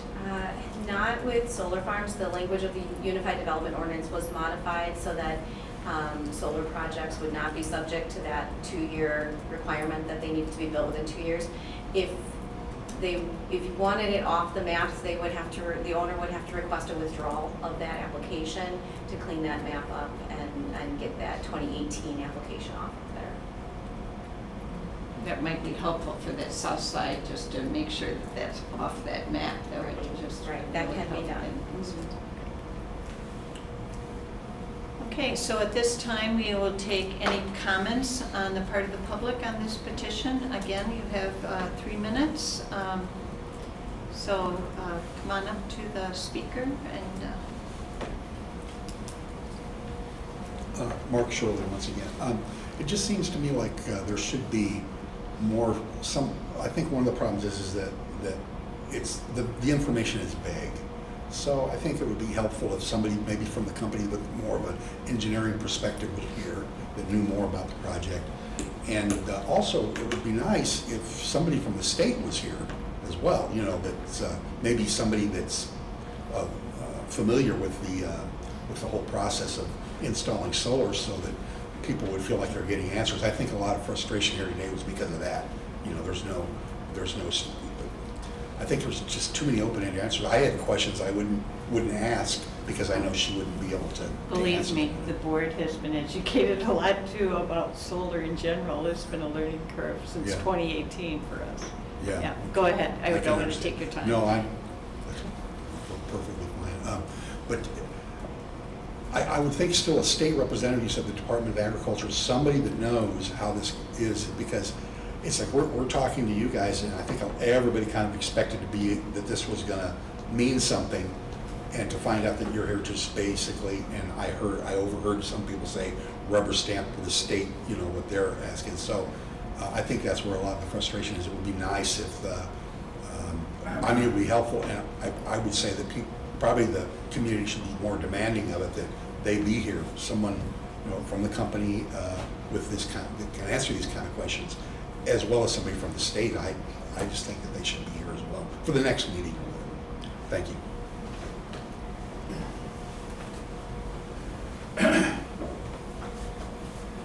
Whitney Bodner, 10515 Route 120. Can you pull up the map that shows the ag, the different colors? I just have a question. So this is what we're talking about. This is the south side. What color is that? That's the vacant gray. So what would that color? I'm just curious what that color would on that chart. It's designated as vacant. That's where the trees are located on that site, Okay, south end. but that would be considered ag too, right? According to our land use map, this is from our 2030 plan, they don't consider it agriculture.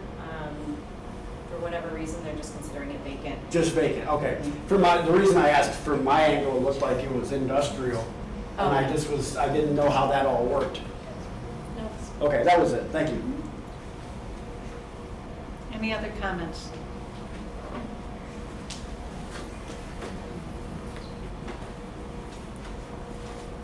Alicia Londos, 10016 Bull Valley Road. I know there's a lot of farms that are around all these proposals, your guys, for one. I read that the people who even insure these solar farms understand that there's high risk of fire, and that means horses will get burned up, farms will get burned up, and that the people who implement this infrastructure do not fully go through and implement fire reduction technologies, and they rely on the insurer, whoever insures the property, to deal with any damages and losses. How is that going to not affect all the farms in the area?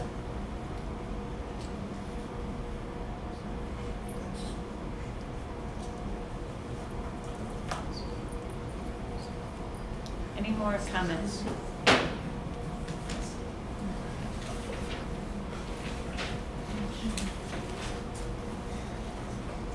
Sorry, Shirley, 310 North Fleming Road.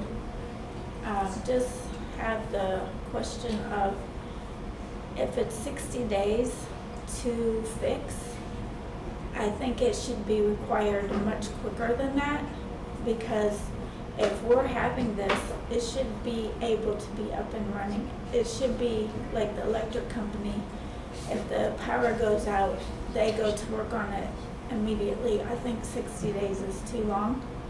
I think it should be more like 2 days or 3 days. And these companies that buy it, they're making profit. They should be able to have a team that comes out quickly and gets it back running. And I had one more comment. Oh, and also I would like to see that if there is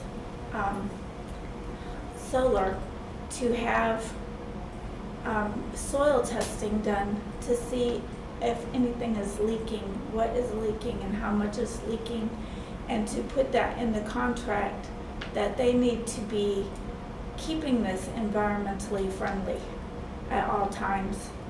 And also solar panels, from what I was reading, they expire in 30 years, which is 35 is good.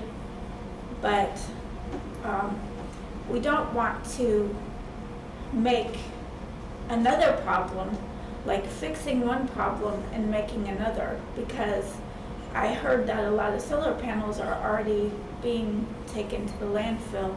Hopefully they'll be able to recycle them more. I'm still thinking we should hold on this till the technology is better, so that stuff is not leaching into the soil, because can we fix it if it does leach? There's no guarantee, but I just think that if the solar company is getting all this business, they're not going to try to make it 100% environmental friendly. And if people are not buying it, then they'll go back to the drawing board to see what can we do to assure that this is 100% safe. We all love going green, but let's make sure it's 100% safe. And thank you.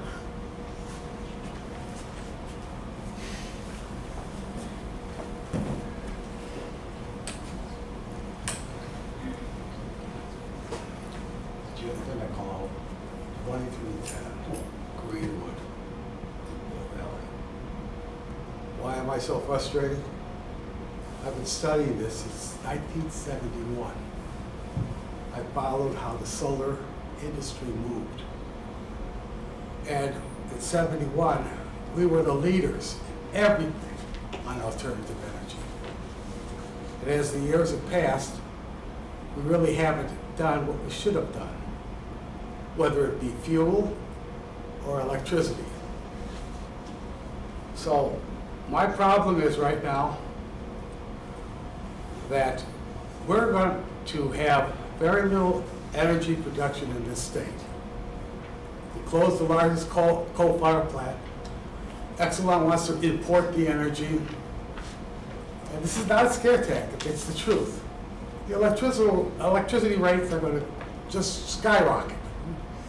And that's the way it is. That's how they got it set up right now. And I'm just frustrated that we're not doing all that we could do. The state is losing population every year, every decade. we lose another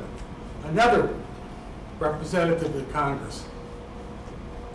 And this is one of the greatest states of the entire union. And we're just wasting our time. I'm so sorry. I get upset. But like I say, we should have done better. We shouldn't be in this position right now.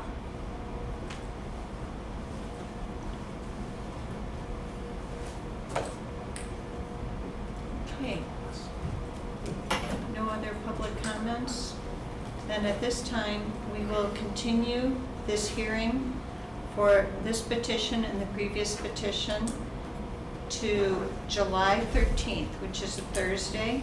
It'll be in the same meeting room at 1:30. And the petitioner will bring back additional information. We will be checking with, state's attorney and other things on how we can condition this property. So we'll finish the hearing and then be voting on that day. So this will be July 13th at 1:30 in this room. So at this point, this hearing is closed.